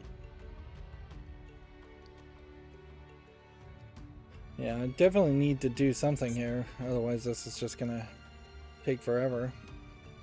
This would be a great point for the server just to mess up and just have a disconnection victory, because I've stagnated, I've used all my cards, and he doesn't seem to be doing much of anything.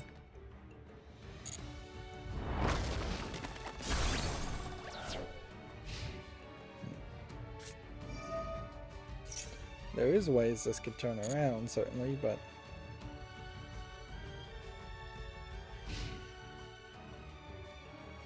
we'd have to get lucky.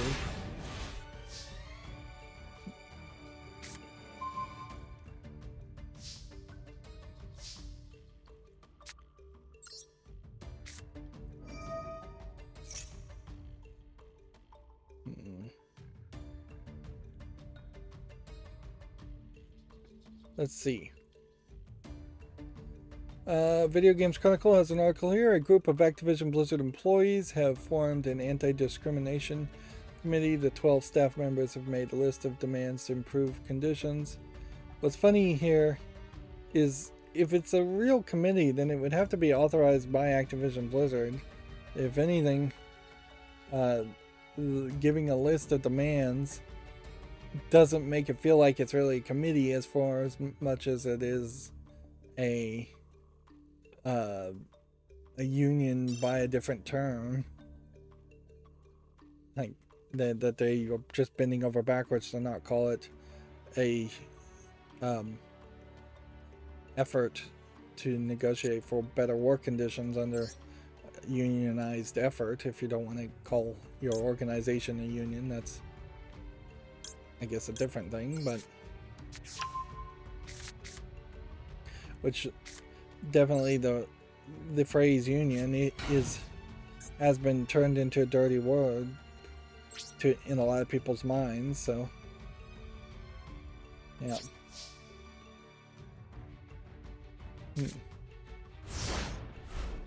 But yeah, calling it a committee, well, maybe not 100% inaccurate, is a little bit wrong. It would be unfair to call it an unruly mob. In contrast, that would be very poorly, a very unfair way to describe it, but like, it would make a lot more sense if Activision Blizzard actively asked or told them to form a committee within the bounds and the control of the company, which Activision Blizzard almost certainly would never do. Not at least until Microsoft acquires them. Almost certainly a lot of changes will happen as Microsoft acquires them. Otherwise, we have a much bigger story in which Microsoft would have acquired a company with very outward, obvious problems, and protected that company and protected the management in that company, and made no changes whatsoever. Like, Microsoft fails miserably if they acquire Activision Blizzard, and 6 months after the acquisition is completed, Bobby Kotick is still in charge, all the management is still in charge, not a single change in policy or anything has happened.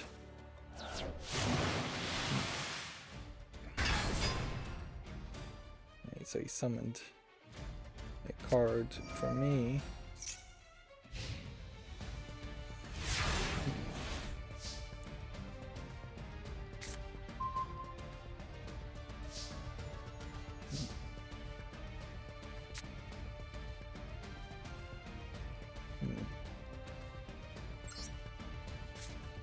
The most effective way to do this would be to send this to the graveyard.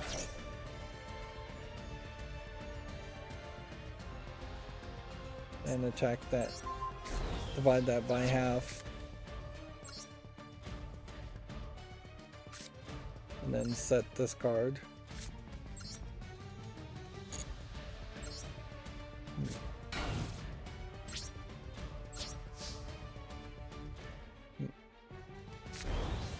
But even doing that didn't really affect anything. So I just wasted that card. Man, I'm playing pretty terribly here. Might as well just surrender and move on, but I want to be as cautious as possible. If I set this here, maybe that would work.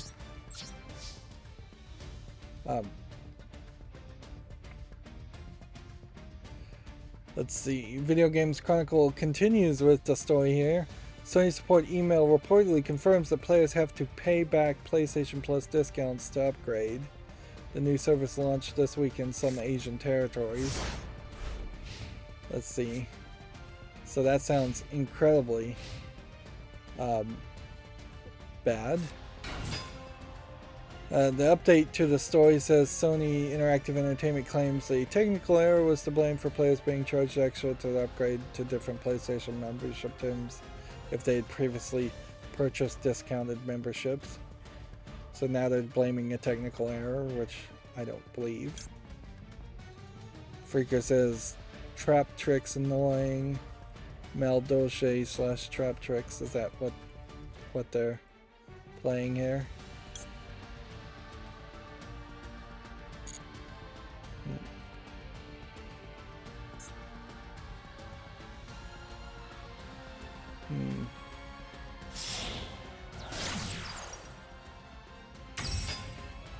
So we'll see what happens. Let's just activate this trap and see what it does.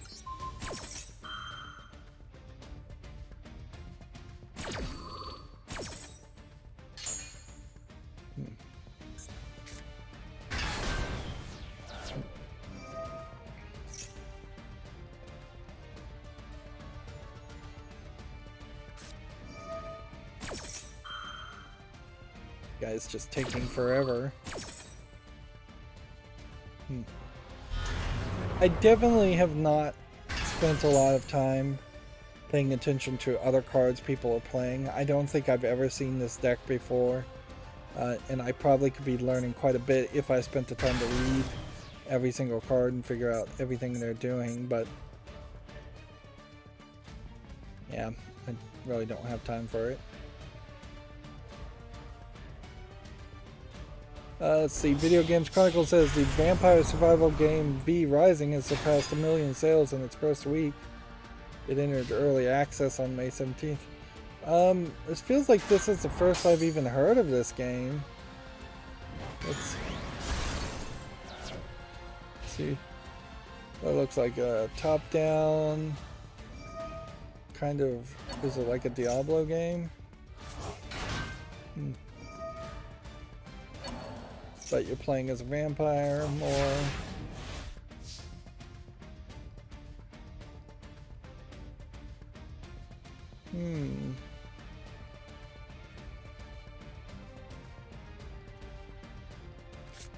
Yeah, this looks kind of interesting.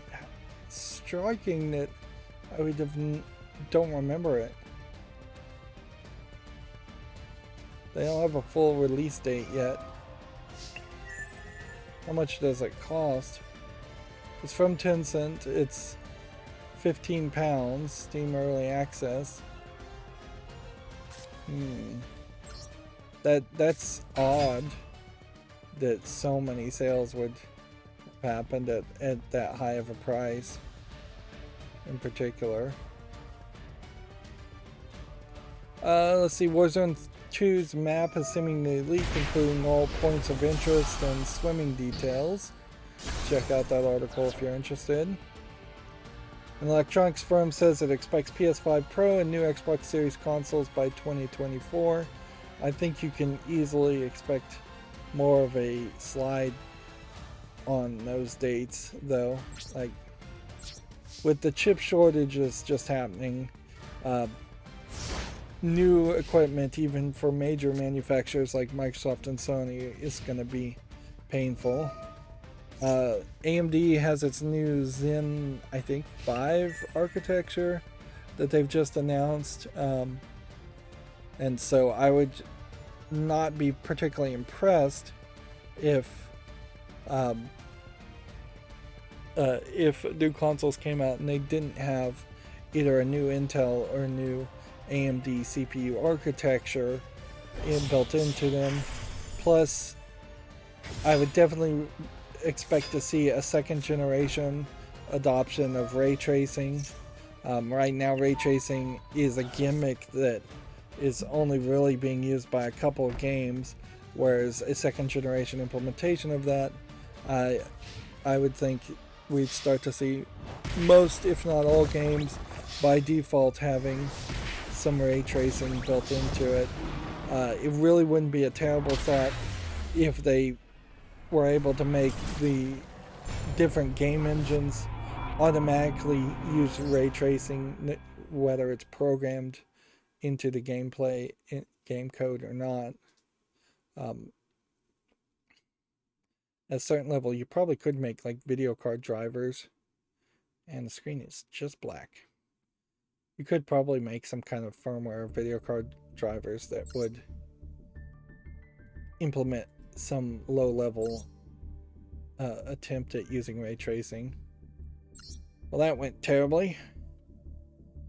The Chinese manufacturer that mentioned this is TCL, which TCL is most notably to me the cheap manufacturer of Roku smart TVs, and I have now 3 of those in my house, and they work fine for the price, and they look fine compared to the 10 plus years old other monitors and TVs I have that aren't smart TVs.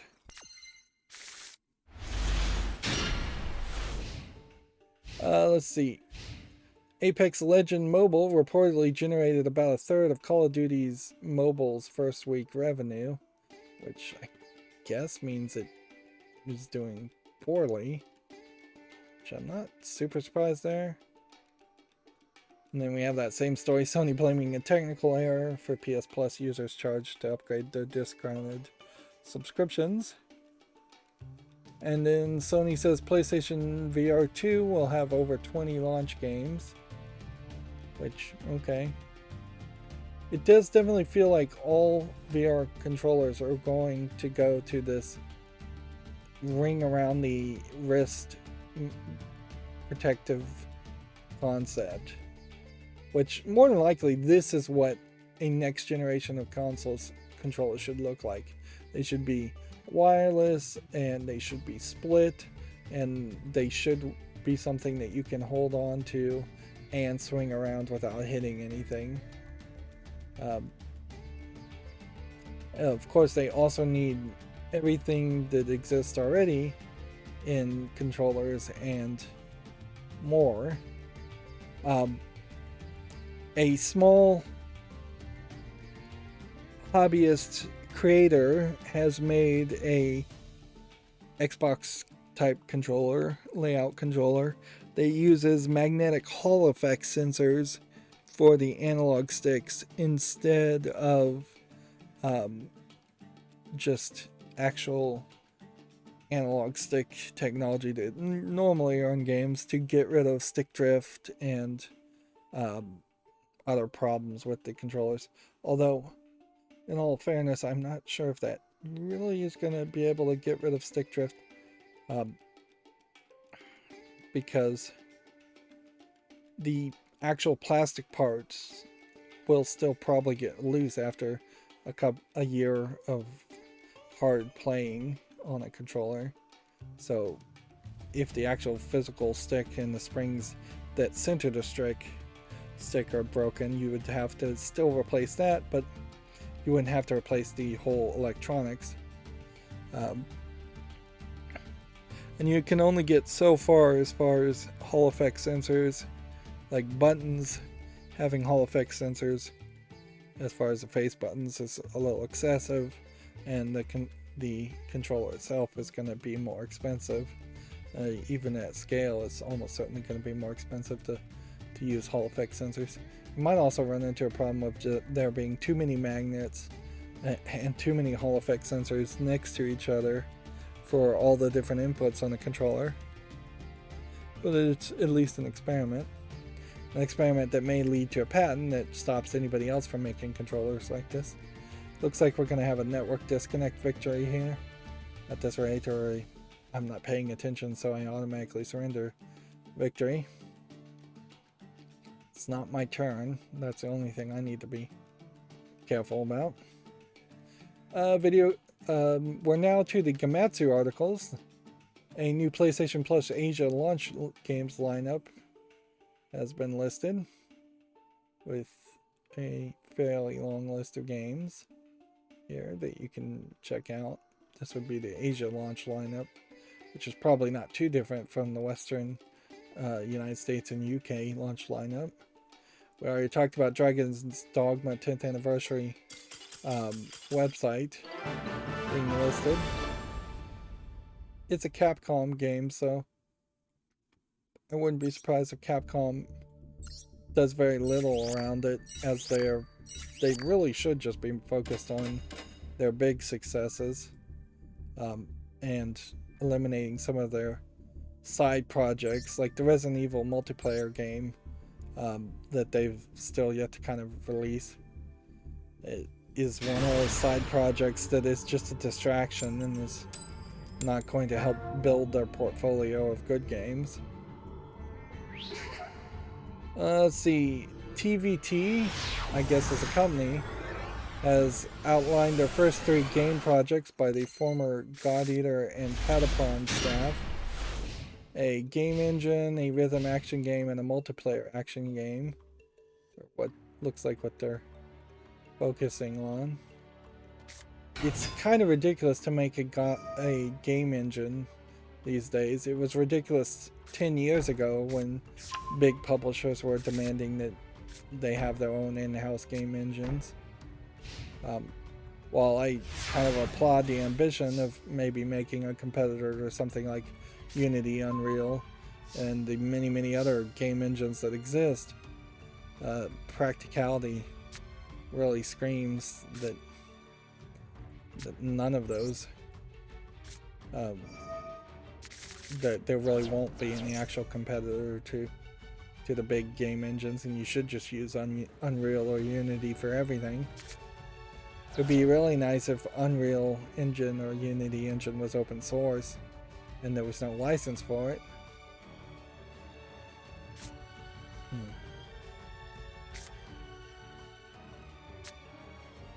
Normal summon at 16. I think you start with this one. This might be a slight mistake to do this, because he's got 3 traps on the field.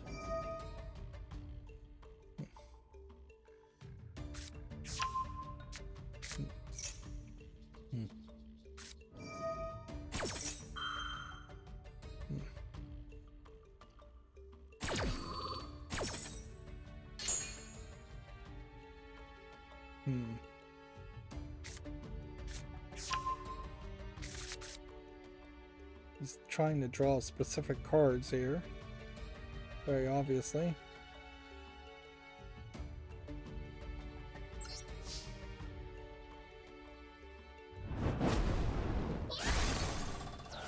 We'll play just very normally for now.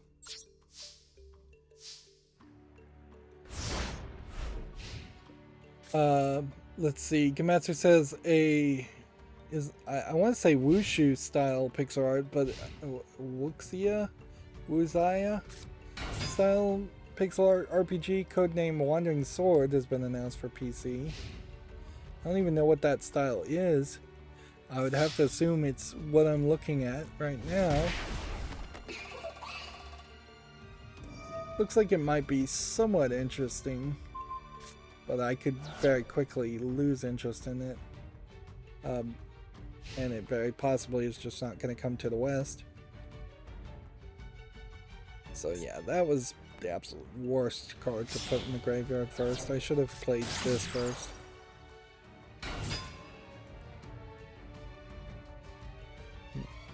Put this on the field, and it would have matched the other 1600 and let me discard a card.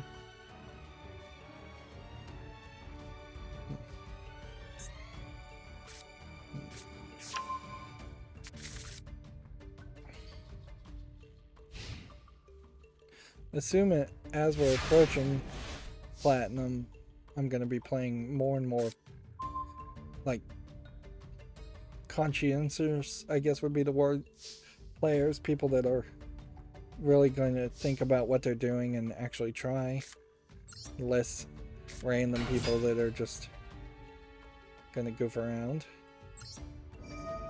And I'm perhaps more of a random person that goofs around.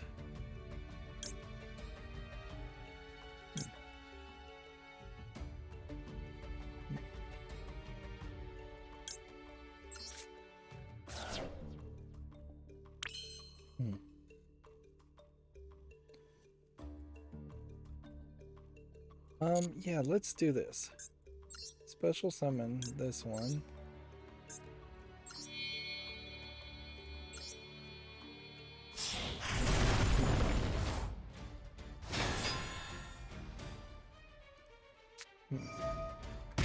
Ooh, there goes half his life.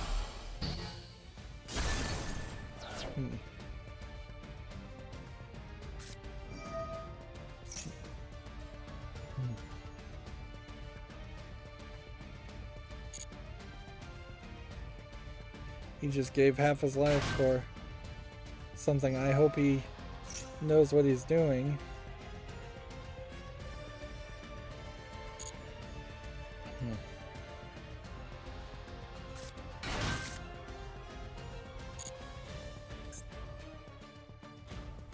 I could play these cards and just get rid of them. I don't think there's really a reason to. Let's instead set this card and scare him. Pretend like it's a trap, and then end the turn. Moving on, Gamatsu says the roguelike RPG For the King 2 has been announced. Which I guess I'd have to think about if I've seen For the King 1. This doesn't really strike me as the kind of game I'd want to play with its hexagonal grid gameplay features and kind of repetitive generic visuals, so I'm not particularly Impressed by that. I should have put 2 face down, I guess.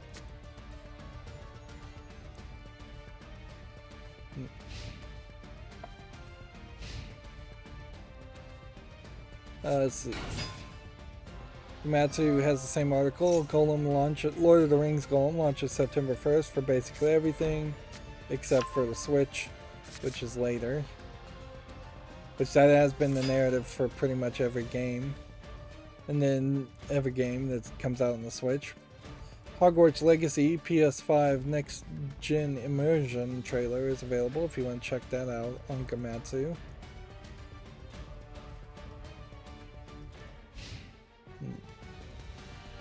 And then let's go through some of the games that have come out on Steam. Here we have one called Magic Rampage, which is kind of nicely animated. This is possibly one of those games that's maybe a little too zoomed in for its own good, and in actual movement looks way different.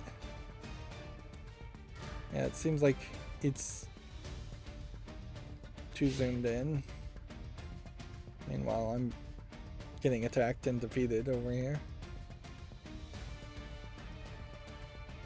It is rated very positively though, so I guess I will put Magic Rampage on the fall list and think about it some more, even though arguably it already has enough very positive reviews to exclude it from the follow list. But yeah, we'll give it a follow. It's a free-to-play game with no in-app purchases, so it might be a mobile game that's been ported, and that might be why it's so positively reviewed, is because it's not costing anything.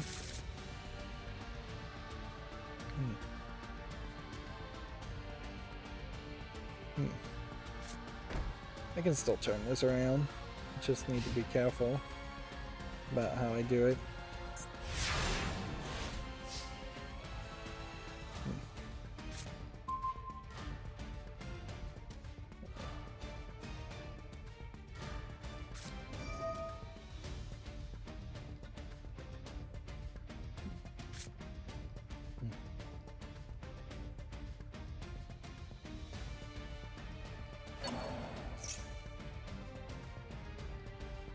What is this gonna do? Yeah, let's just do this. I'm tired of him pulling off things out of the graveyard. I could have been countering it this whole time. Here we have what looks like a Chinese game, Chinese mobile game. It's kind of nicely polished, but it's not going to support English, so I can't really do anything with it. Here we have a game called Glizzly Gobbler, which just looks kind of like an asset flip joke game. Playing as a hot dog rolling around.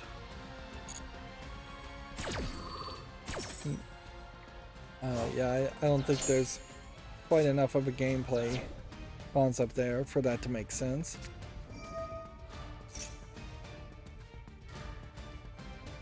Right.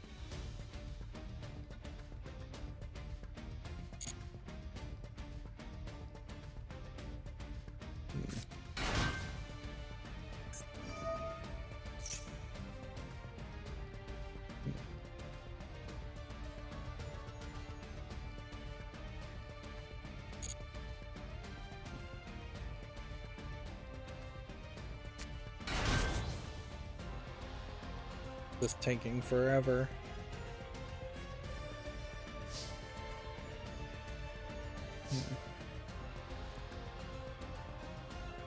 Okay. I wanted to set this here.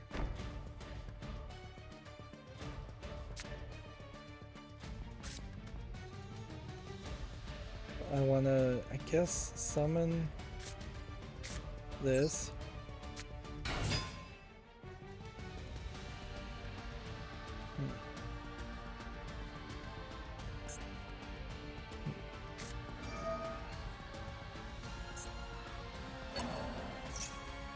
And then I'm gonna just activate this again. And counter that.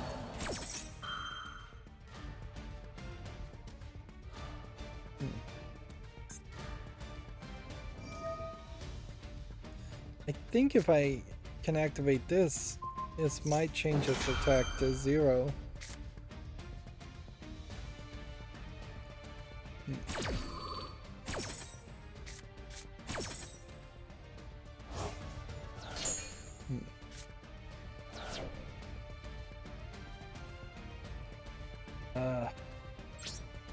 Well, that's all I can do.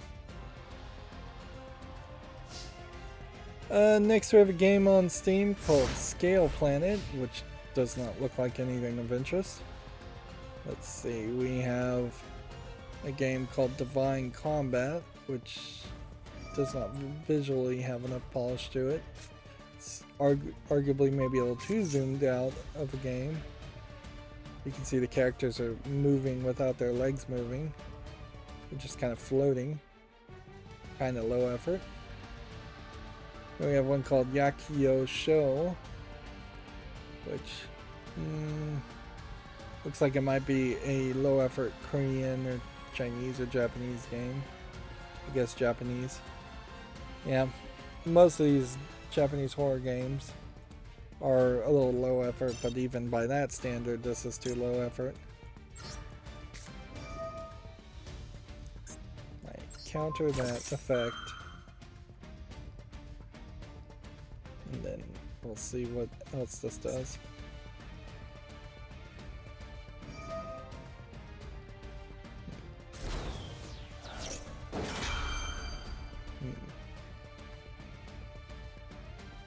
So this also counters, would have countered this trap effect, this continuous trap effect.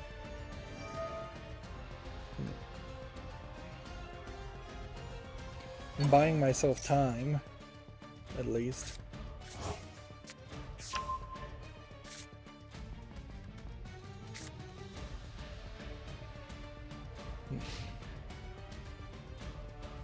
Honestly, I should just put this face down and let people attack it, but it keeps countering everything I summon. Next we have a game on Steam called Space Defense Grid, which is obviously just a tower defense game. So nothing I would care about. And we have another Chinese mobile game port. We haven't been seeing a ton of these lately, but maybe we'll start to see a bit of an uptick on this on Chinese mobile phone ports. We have Time Thief, which looks like a very old game, but maybe a very new game for all I know. Either way, I'm not interested in it. Slime Corp looks like a top-down twin-stick shooter of no real polish. Warlord Britannia doesn't have enough details, frankly. There's just like no faces on the characters. Doesn't really even feel like there's a game. Definitely doesn't feel like it's worth $17.99. And this guy is still just playing. Here we have a game called Lamonio, which feels like it's half one of these VR walking around a museum apps and half a game where there's actually a character, but the character doesn't seem to be doing anything other than walking around several different environments. So I would have to just assume that this is a asset flip low effort game, and that they just found the 3D model of a character and they found a bunch of 3D models of statues and locations. Well, he played something there. I wasn't paying enough attention. He definitely played something there that pumped up his character really fast. Alright, now I don't think I'm gonna lose a rank if I lose here. But I need to be careful because if I lose here and then lost again, I would possibly lose a rank.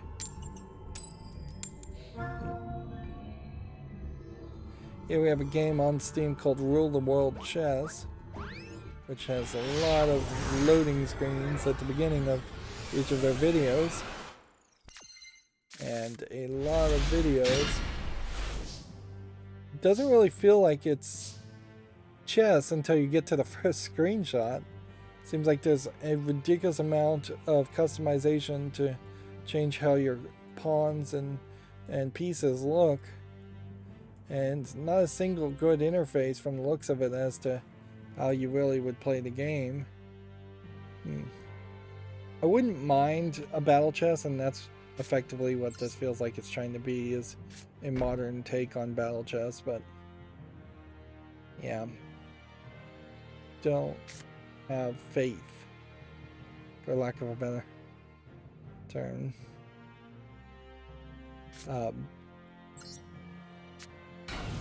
In what I'm seeing here. Let's see, it's $34.99, which is pretty expensive with in-app purchases. I'm gonna give this a follow, not because I actually think it would ever be a game I'd actually want to purchase, but just because I'd like to see some people review it and be upset about just how expensive it is. Here we have a game called Astrax. I almost stopped playing here and surrendered, so I need to make sure to end my turn.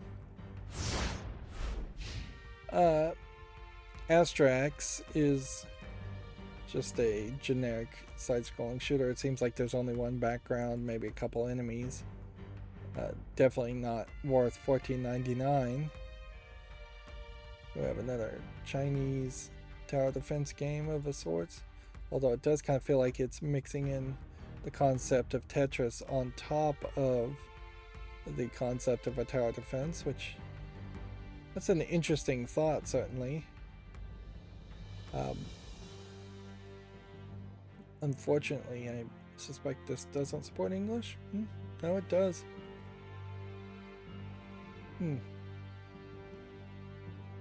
Well, I guess I'll give this a follow.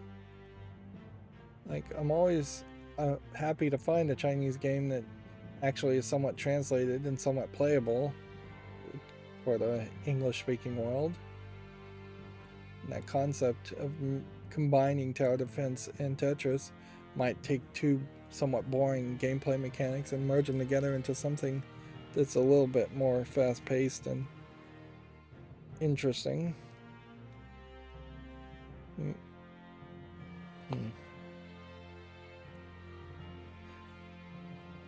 Yep, either everybody's moving slow today, probably because of the network.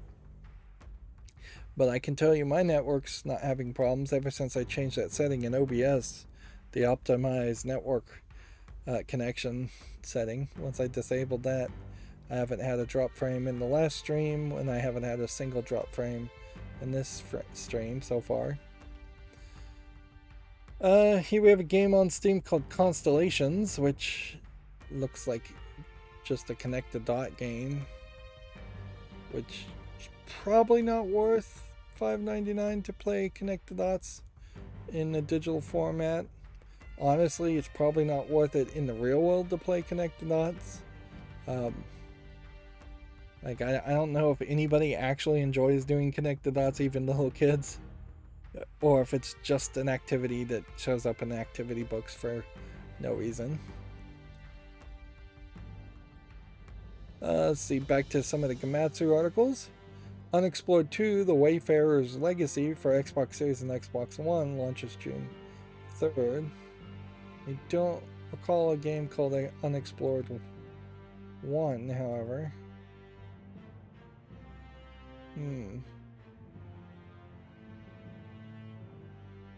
Procedurally generated open world RPG, which I don't know if I really would like that. Like, at a certain level, if you did have a Diablo-like game that was procedurally generated, that would have fixed the problem of Diablo 2 and Diablo 3 being a little too similar to each other, to Diablo 1. course, procedural generation can only generate things within the bounds of what is already in the game, so adding new hero classes or adding new items is not something procedural generation really can do. Alright, we got a network disconnect there.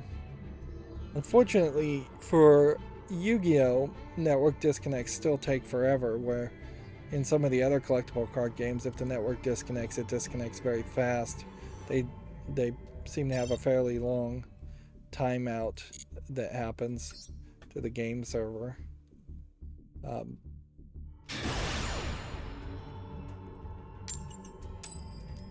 Let's see, the game Tim Tim launches September 6th. This is for PC, PS5, Switch, and Xbox Series. Creature Collection RPG adds seasons in the in-game island and new quest for the official launch. This, I believe, is one of the... Oh, I'd say there's about 8 Pokemon clone games for PC that are in development and allegedly coming out. Tim Tim is one of them, but not particularly, looking at these screenshots, much of a breakout version of them.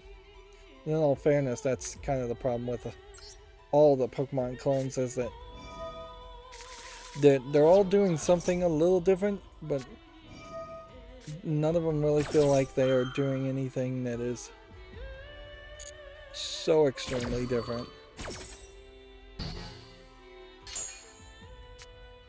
So they stopped me from drawing 2 cards, which is not going to help them any.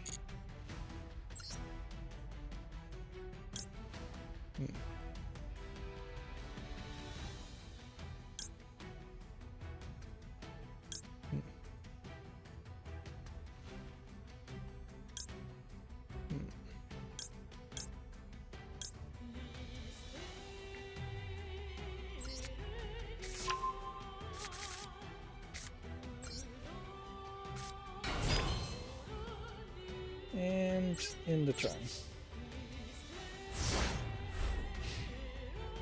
Let's see. Call of Duty Modern Warfare 2 launches October 28th, according to Gamatsu. Acquire trademarks Class of Heroes Quest in Japan. An official reveal is coming soon. Acquire is the name of a company. It's a pretty bad name for a company, frankly. Class of Heroes Quest. Doesn't feel like it's going to be a game based on any existing franchise that I would recognize.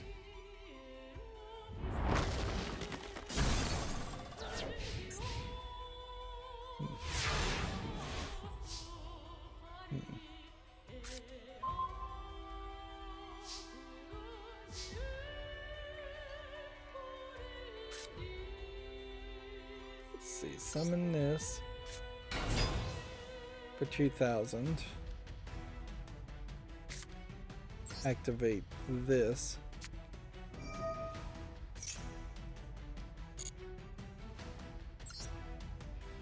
And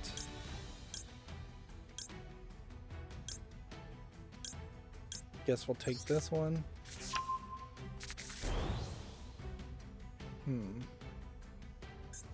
Got 1 card in the field. In the graveyard, we need more before we activate anything.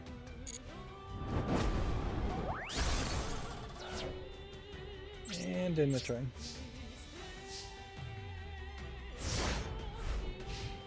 Let's see.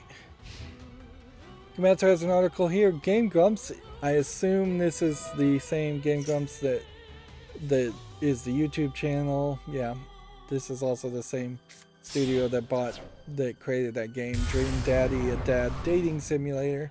I honestly didn't expect them to ever make another game, but they've announced a narrative-driven psychological horror game, Homebody, for consoles and PC. Now, it is also worth mentioning that I was shaming Game Grumps for playing a furry foot fetish adult game on their channel just a couple days ago. Hmm.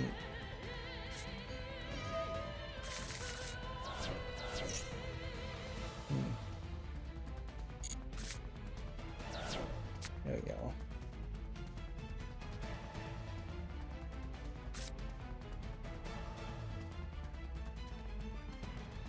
Mm-hmm.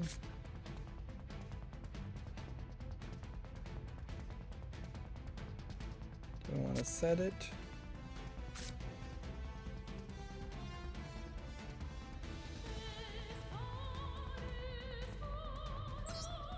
Guess that's what you do. And then end the turn.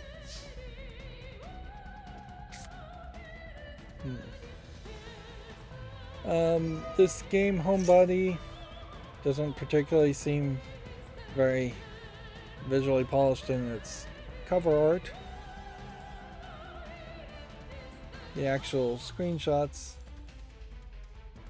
of the 2 or 3 that are being shown do look somewhat alright, but not great. Let's see if we can watch a blurred out YouTube video of it. I need to move or I'm gonna get canceled there. Yeah, really is just showing a lot of pictures, and that's about it.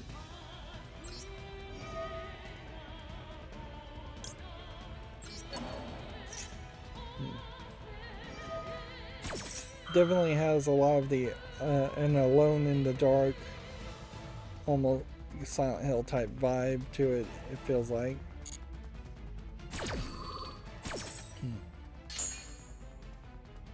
Well, the thing to take from it certainly is that Dream Daddy Dating Simulator was something they were passionate about, and so I would have to hope and assume that this Homebody game is also something that the person in charge of making it is passionate about.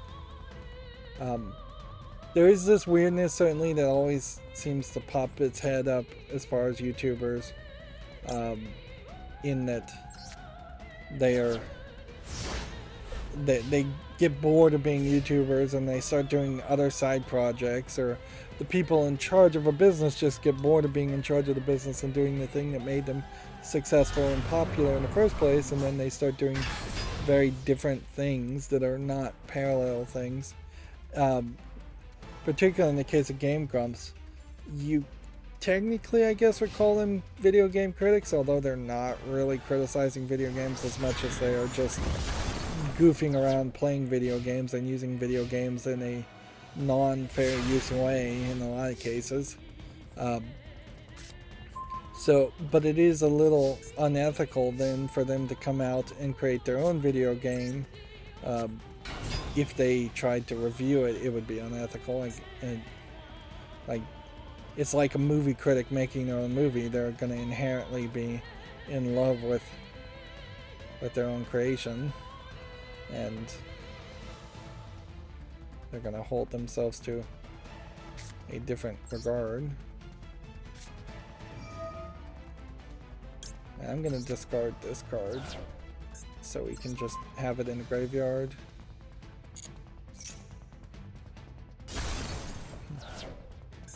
We're going to activate this effect and see if this works for us.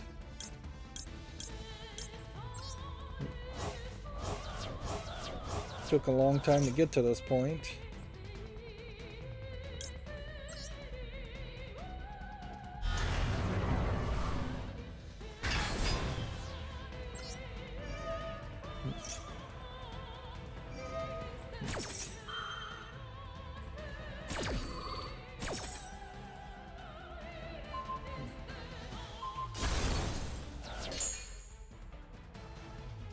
Oops. Well, I shouldn't have activated the effect if I knew that was going to happen, but...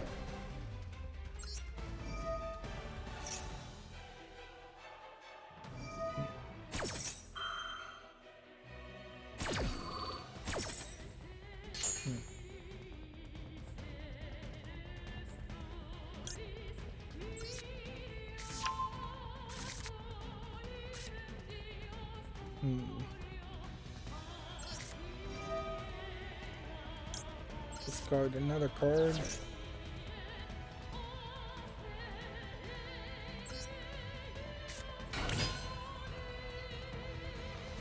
And attack.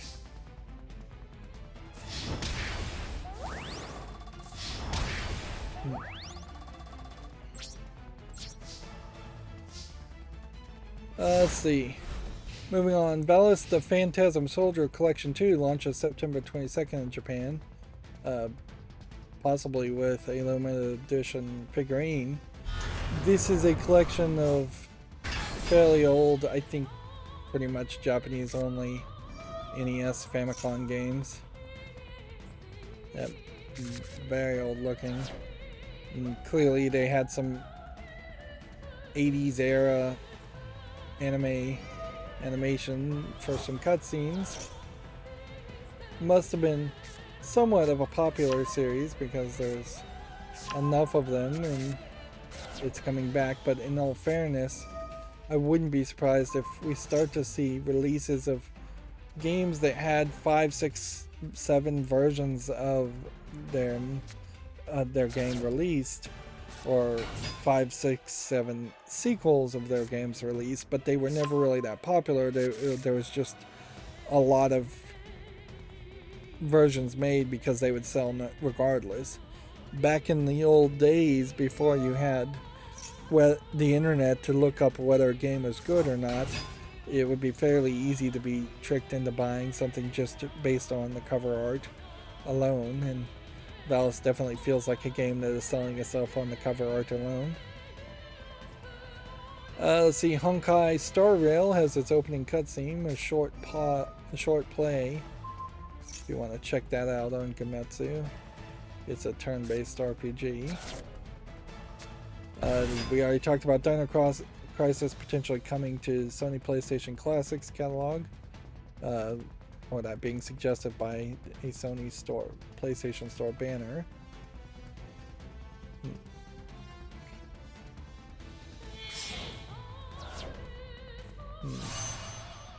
I may get wrecked here.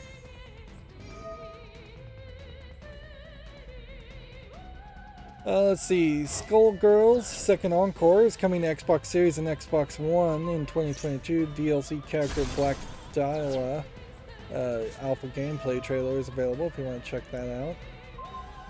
I'm really surprised that Skullgirls as a fighting game has succeeded as well as it has, and it really hasn't even succeeded that well, but I would have almost certainly assumed that a game called Skullgirls that looked like Skullgirls would have been a one-off game and nobody would be talking about them after their initial release, particularly a fighting game.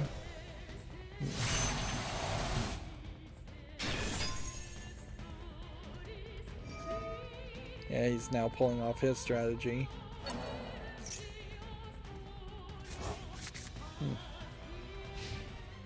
Let's see, Nacon and Still Alive Studios announced a gardening sandbox game called Garden Life.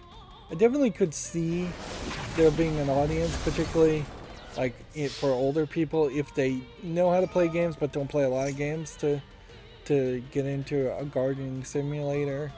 If it's very pretty, if it doesn't require people to actually go outside and bend over and get in the dirt, which definitely I imagine there's a lot of older people that gardened in their youth and would like to still garden, but are getting less and less physically capable of doing it.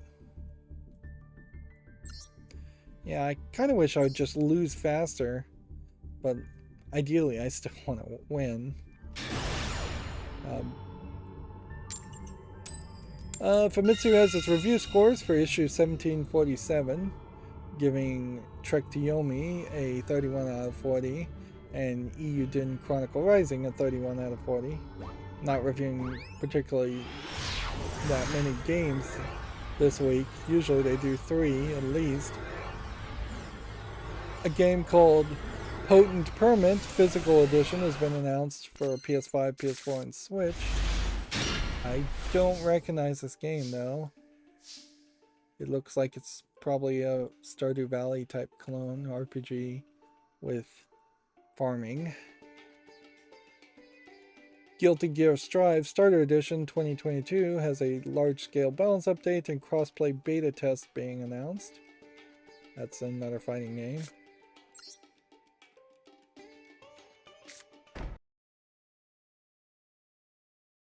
Okay, my computer just rebooted out of nowhere, and that is incredibly disconcerting. Let's try and continue from this point. Like, I have no idea why it rebooted. That's the weirdness here. So I'm trying to just very quickly relaunch Yu-Gi-Oh! And finish the news. Honestly, I probably shouldn't even bother trying to relaunch Yu-Gi-Oh! And just finish the news completely at this point. Like, it rebooted though. It's not like there was a power outage.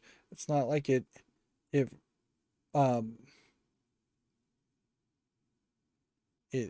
shut down Windows and restarted. It just hard rebooted. And I've been having problems with my computer, and at this point I think I'm gonna check the log, but short of actually just checking the log, and finding that for some reason the software told it to reboot, I have to assume that there is something wrong with, well, the motherboard manufacturer said it wasn't the motherboard and the RAM having trouble, so CPU is the only thing left to even assume. But honestly,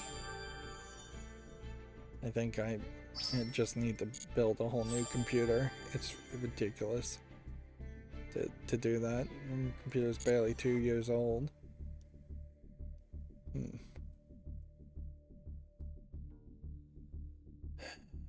Let's see. Let's just go through the news and finish the news up and then call it a day. Like, it's too risky to do anything else. I'm not going to make it to platinum at this point. Missions wise, as far as daily missions, I have dual and solo mode, and that's the only thing. And it's kind of weird to get daily missions to dual and solo mode when there's so little left to be done in solo mode. So yeah, we were talking about Guilty Gear Strive getting updates. Yomawari Lost in the Dark is coming to the West this fall for the PS4, Switch, and PC. This is one of those Japanese horror adventure games that might be interesting.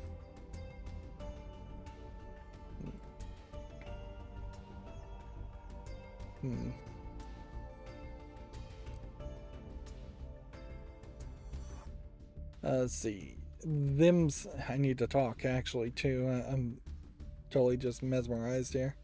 Them Fighting Herds is coming to PS5 and Xbox Series, PS4, Xbox One, and Switch this fall. Which, okay.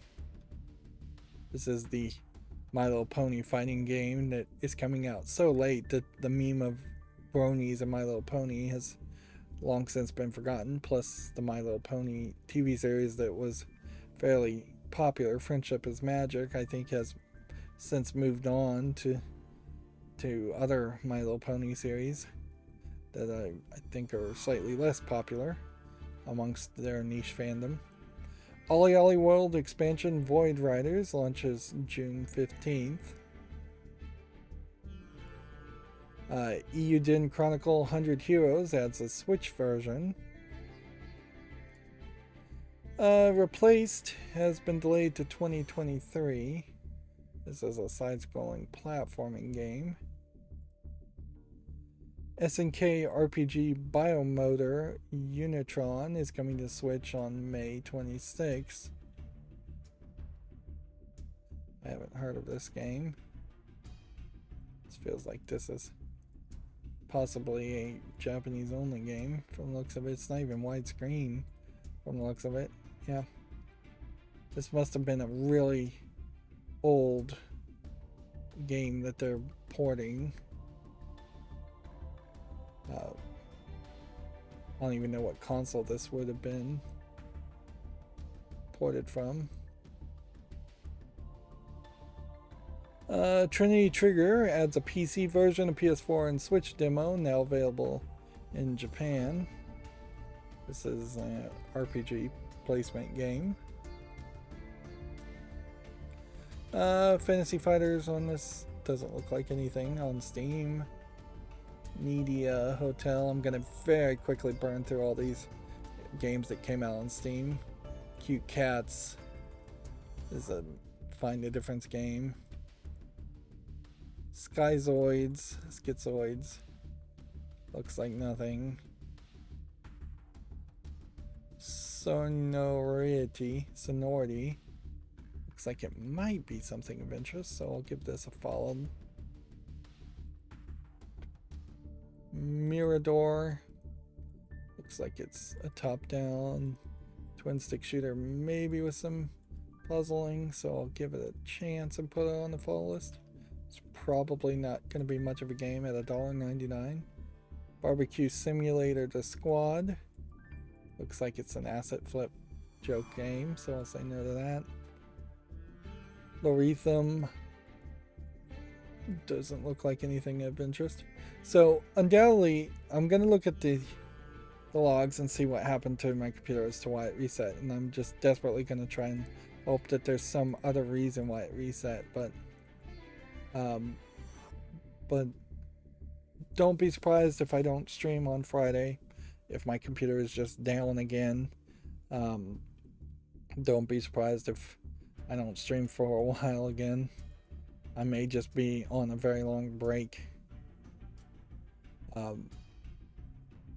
This colonized prologue is a prologue, so I'd say no to it anyways. This was what I was waiting for, is to see if the computer was going to last with different RAM in it and my old video card in it. Like, they still have the same motherboard, but they swore they tested the motherboard, so it's either the motherboard or the CPU, which it might be the CPU. But I don't even know if I really want to bother going down that route. Let's see. Lies games are just nothing. The thing is, there's basically no scenario where the computer should just hard reset though, and not do a Windows reset. Floyd's Bones, the game here, might have something of interest, so I'll give it a follow. Nayutu no Kisakai Kai, looks like it's a maybe mobile port of a Japanese RPG. It doesn't support English though, just Chinese and Korean, so that can't go on the follow list. Playable mock-up definitely makes it seem like it's not really a game, and visually it doesn't really feel like a game. It feels more like it's just a PT clone, which that's what it's even doing here. Is playable teaser was PT, this is playable mock-up. And at this point, talking about PT is incredibly pointless, since we've heard rumors of other Silent Hill projects that are actually possibly going to be developed, and PT is definitely not going to be developed. Spirit Hunters Infinite Horde might be something, although probably not. Boxed Cell Robot Armies.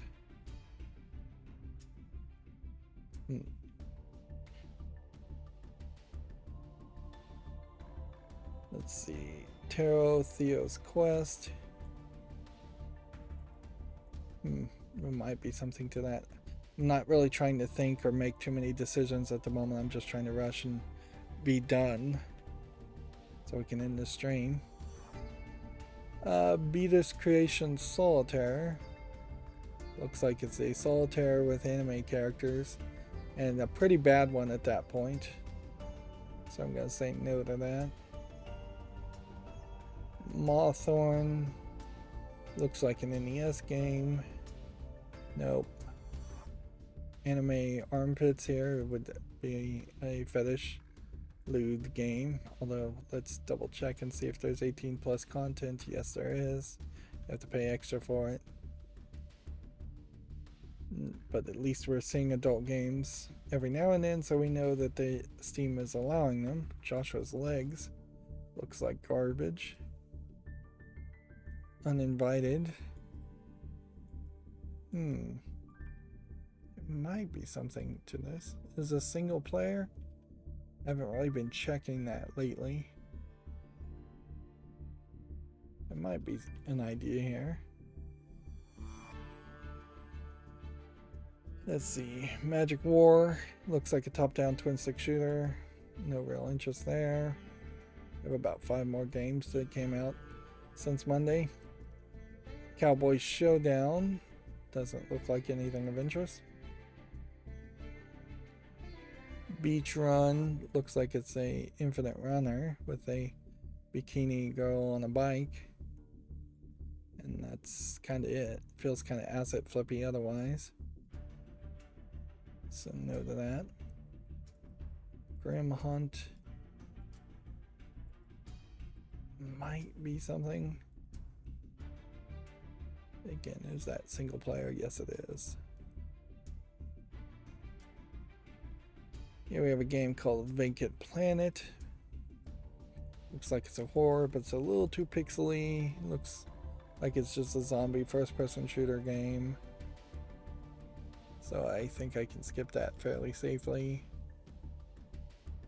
Project Medved.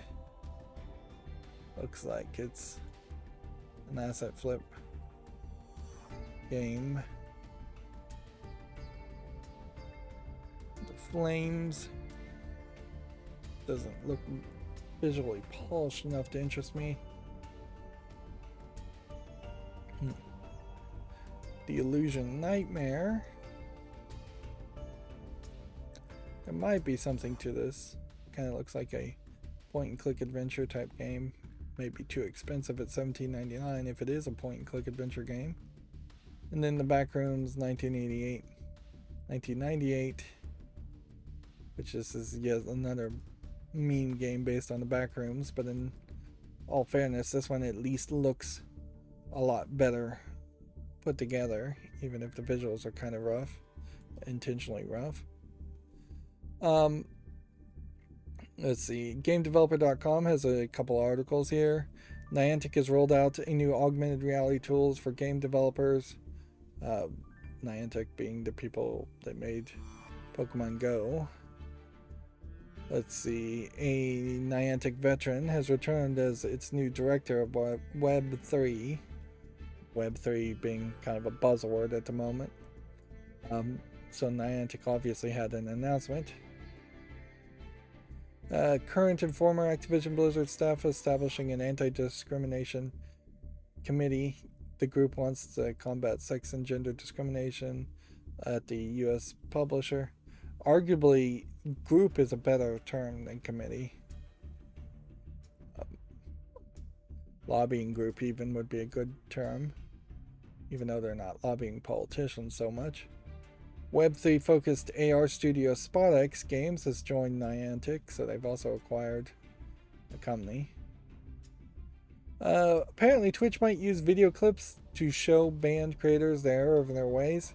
The problem with this idea certainly is that for every 1,000 times that happens, 999 people are going to feel justified in what they did and that they didn't actually break the rules.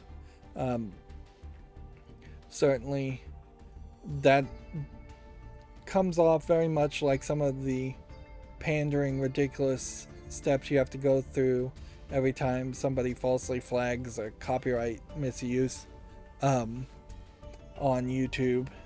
If you get a copyright strike or something, is you have to go through this whole annoying lesson to learn what copyright is, as if you didn't know in the first place. Um, and really, it's just going to become an annoyance and not stop anything from doing it. I kind of could understand the idea that they're thinking, well, if they show you the footage they have, then the people are going to go, oh, you caught me. I see you caught me. I see I did that there. I'm sorry. But that's just not going to happen. Like, you have to assume that Twitch streamers have a lot of shame at that point, and I just don't think they do. Let's see, moving on. Sat Cat Studios delays the game Replaced to support the staff that were affected by the Ukrainian invasion, or are affected by it.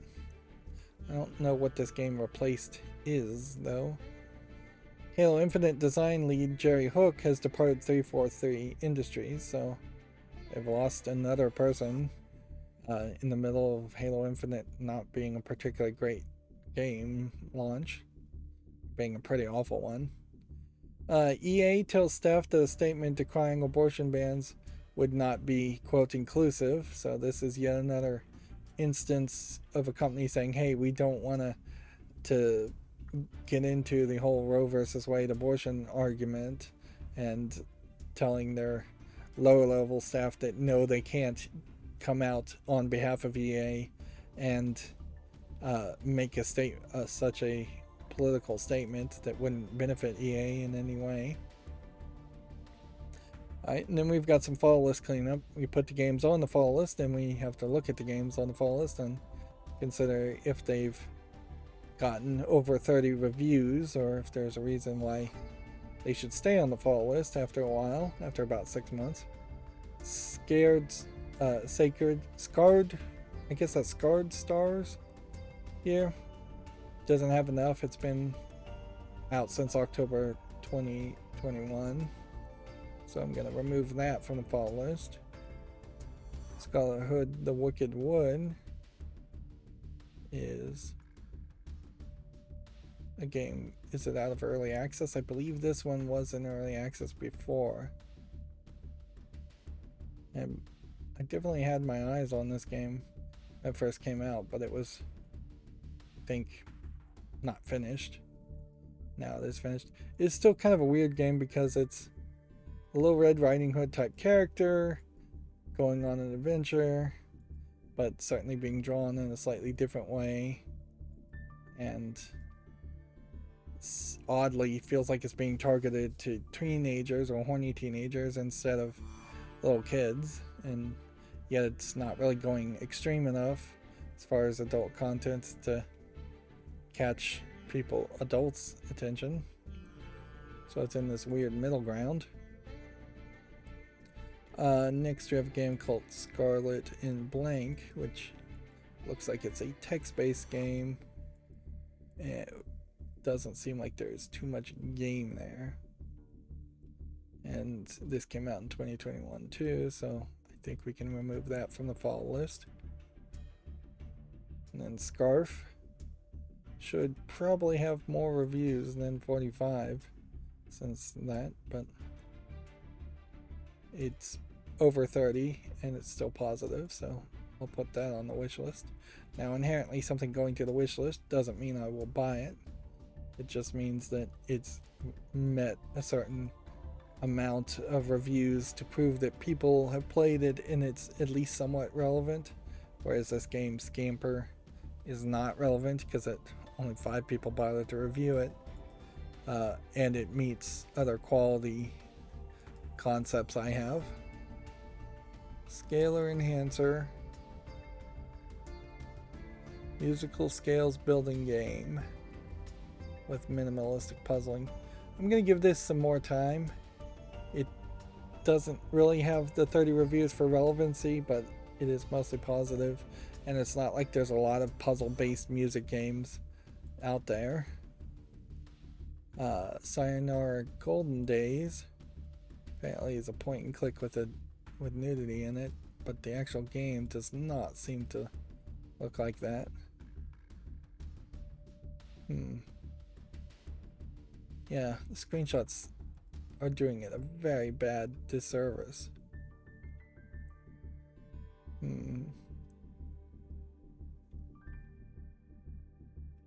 So I'm gonna say no to this, even though it is tagged with nudity, and that was probably the thing that I was interested in figuring out, is why is a game with those kinds of screenshots tagged with nudity. Then Sayonara Electric, these are all alphabetical.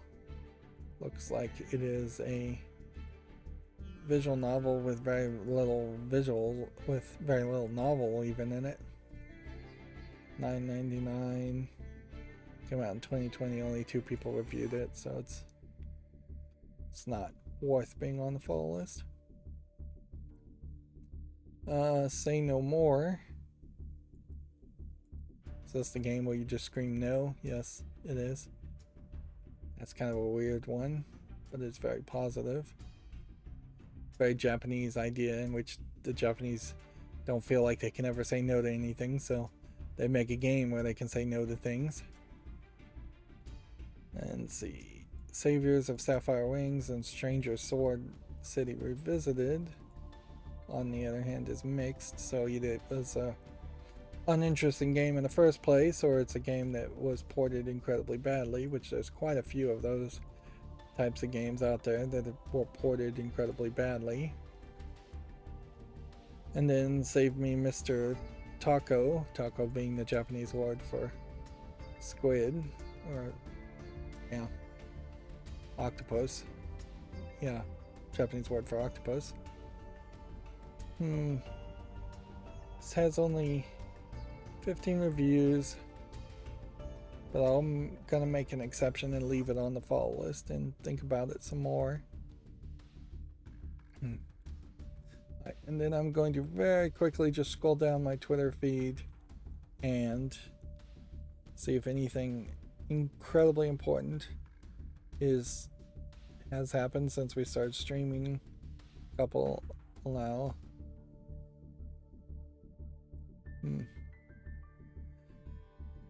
Let's see. Jim Ryan says PlayStation has 2 unannounced live service games coming this fiscal year, and Destiny is not included. So that's not much of information. And that may very well be the only actual news here.